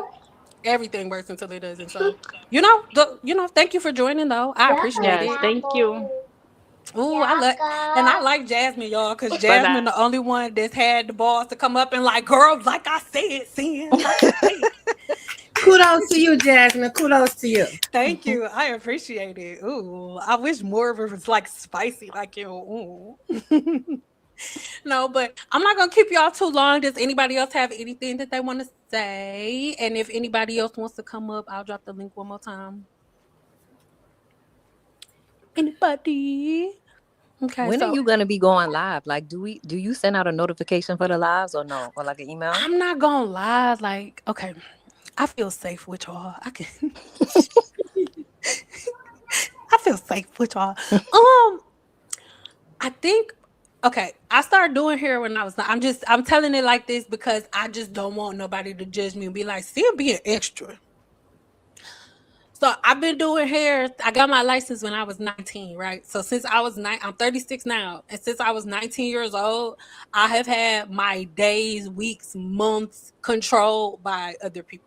So like I get up in the morning if I don't feel like going, it's like nope, I got this appointment here, I got this appointment here, I don't feel good, I can't reschedule. Now that I work for myself, I'm like anti-appointment. Like I want to tell you from the depths of my soul, like oh, okay, we're gonna go live every Tuesday at 3 p.m. But I can't do it. It's like I'll set the time and it's like something in me be like, I ain't doing shit at 3 No, no, p.m. no, on no. You don't Tuesday. even have to do that. But like, if even if you just do like for everybody that's in the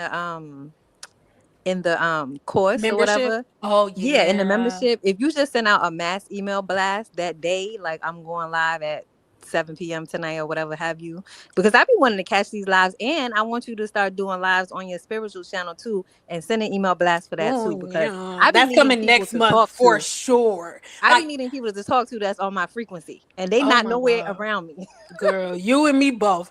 I'm gonna be really honest.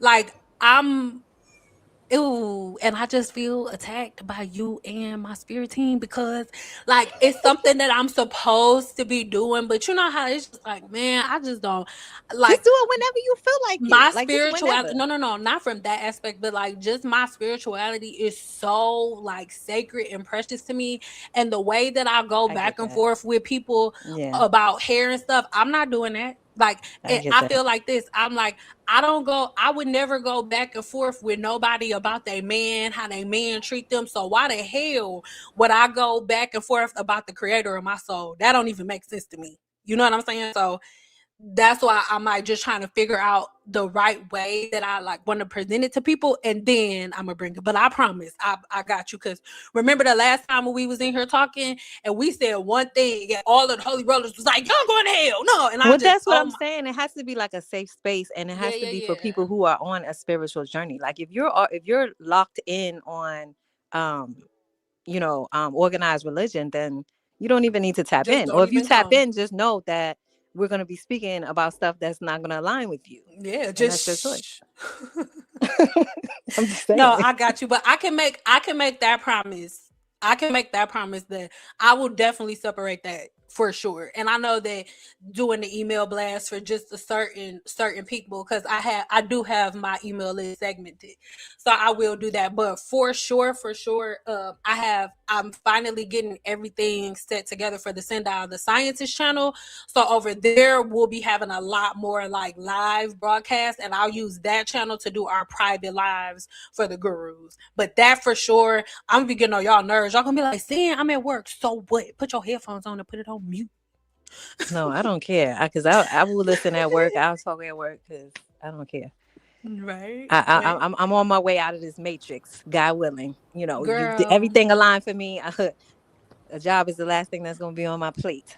Girl, you don't even got to tell me. And I think that's why I'm so anti everything, because I'm already out and I'm not going back in for nobody but you. Exactly. Like when I hear you Nobody. talk, like these years that I've been watching you, I just be like, yo, somebody who finally, you know what I'm saying? Is like, Yeah, cause you can't talk to everybody about everything because they just be looking at you like you got 10 heads, and it's just be like, all right, girl.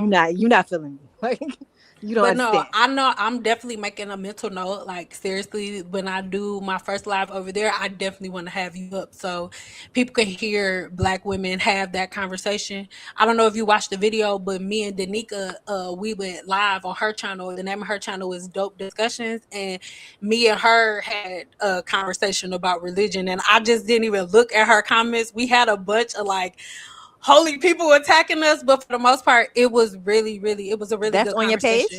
page, your I'll conversation send you. with her. I'm going to upload it again, but go search dope discussions Mm, online, and her name is Danica, and it's on one of her last live broadcasts. Or I'll actually, it's on the community. It's on my community tab. It's a okay. link to our discussion on our community tab. You should go watch it. You will love it. Your soul will be on fire. I know it All will, right. because I'm we definitely speak the gonna do same that. language. You will love it. Seriously. So go watch that. Cammy, did you have anything you wanted to say? Because I'm going to head on up out of here. I don't see nobody, no more questions, and I don't want to go off on nobody else. I hope old girl went in her feelings. No, I don't have Nah, I anything think she else was to cool. add. I'm just thankful for what I'm learning. Stop, Kelsey, and I'm gonna keep up with it. My baby is a little active right now. No, it's okay. I understand. I got two, but they older, so I don't got that Yeah, problem she no my more. grandbaby. She 3 and she busy. Well, thank you, ladies, so much for coming up. We're going to do this more. I'm so grateful for all of you. Thank you for letting me know that I wasn't talking to myself. And thank you for making all of this easy to understand. Again, for future references, if we in these comments, I'm cool, calm, and collective, but baby, don't shoot at me if you don't want no smoke, okay? Because I don't be being mean to people. I'm nice to people that's nice to me, as you can see. Okay. So thank you so much, ladies, for being Thank up here you. with me. I appreciate you. But that was it, you guys. We will pick up on this later, maybe in a couple of I'm not even gonna lie to you and say tomorrow, but in a couple of days you'll see me again. Sometimes I just get in this moment where I'll give out my energy verbally, but visually I just don't want to be seen. I look cute today, but sometimes I just don't want to be that intimate and sharing that much of myself, so that is why I feel the way that I do, and I really hope that that makes sense.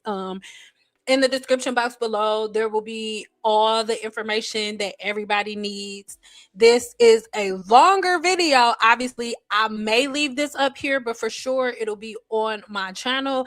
And you guys are the OGs, right? You've seen this before everybody, but this video was 3 hours and 11 minutes long. So obviously I'm going to be using this long video and breaking it up into smaller clips. So I appreciate you all so very, very, very much, right? So very much. What did you say? I'm always looking for the send out. So I will be for sure back to talk to you guys. Thank you so much. And make sure you do me a favor. And in the comments of this video, you let me know what you want me to get into next.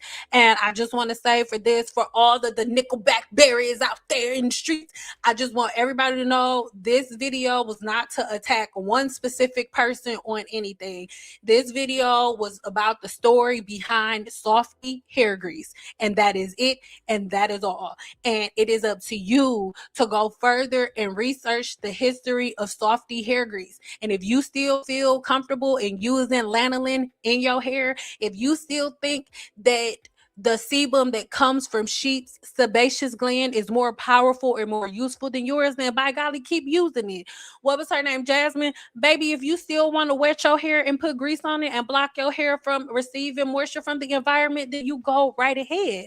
But there is a balance that Black people must gain, understanding that you can have both hair health and length retention, and you do not need grease. because you already have a sebaceous gland that is more than capable of doing all of the things that the grease that you are putting in your hair could absolutely never do. All right. I love you guys so much. And just make sure that you are staying engaged with me here on YouTube. We are fighting up against a computer. So make sure that if you are here and if you stuck around for 3 hours, there is no reason why I do not have a like from you. Okay. You better make it true. All right. I love you so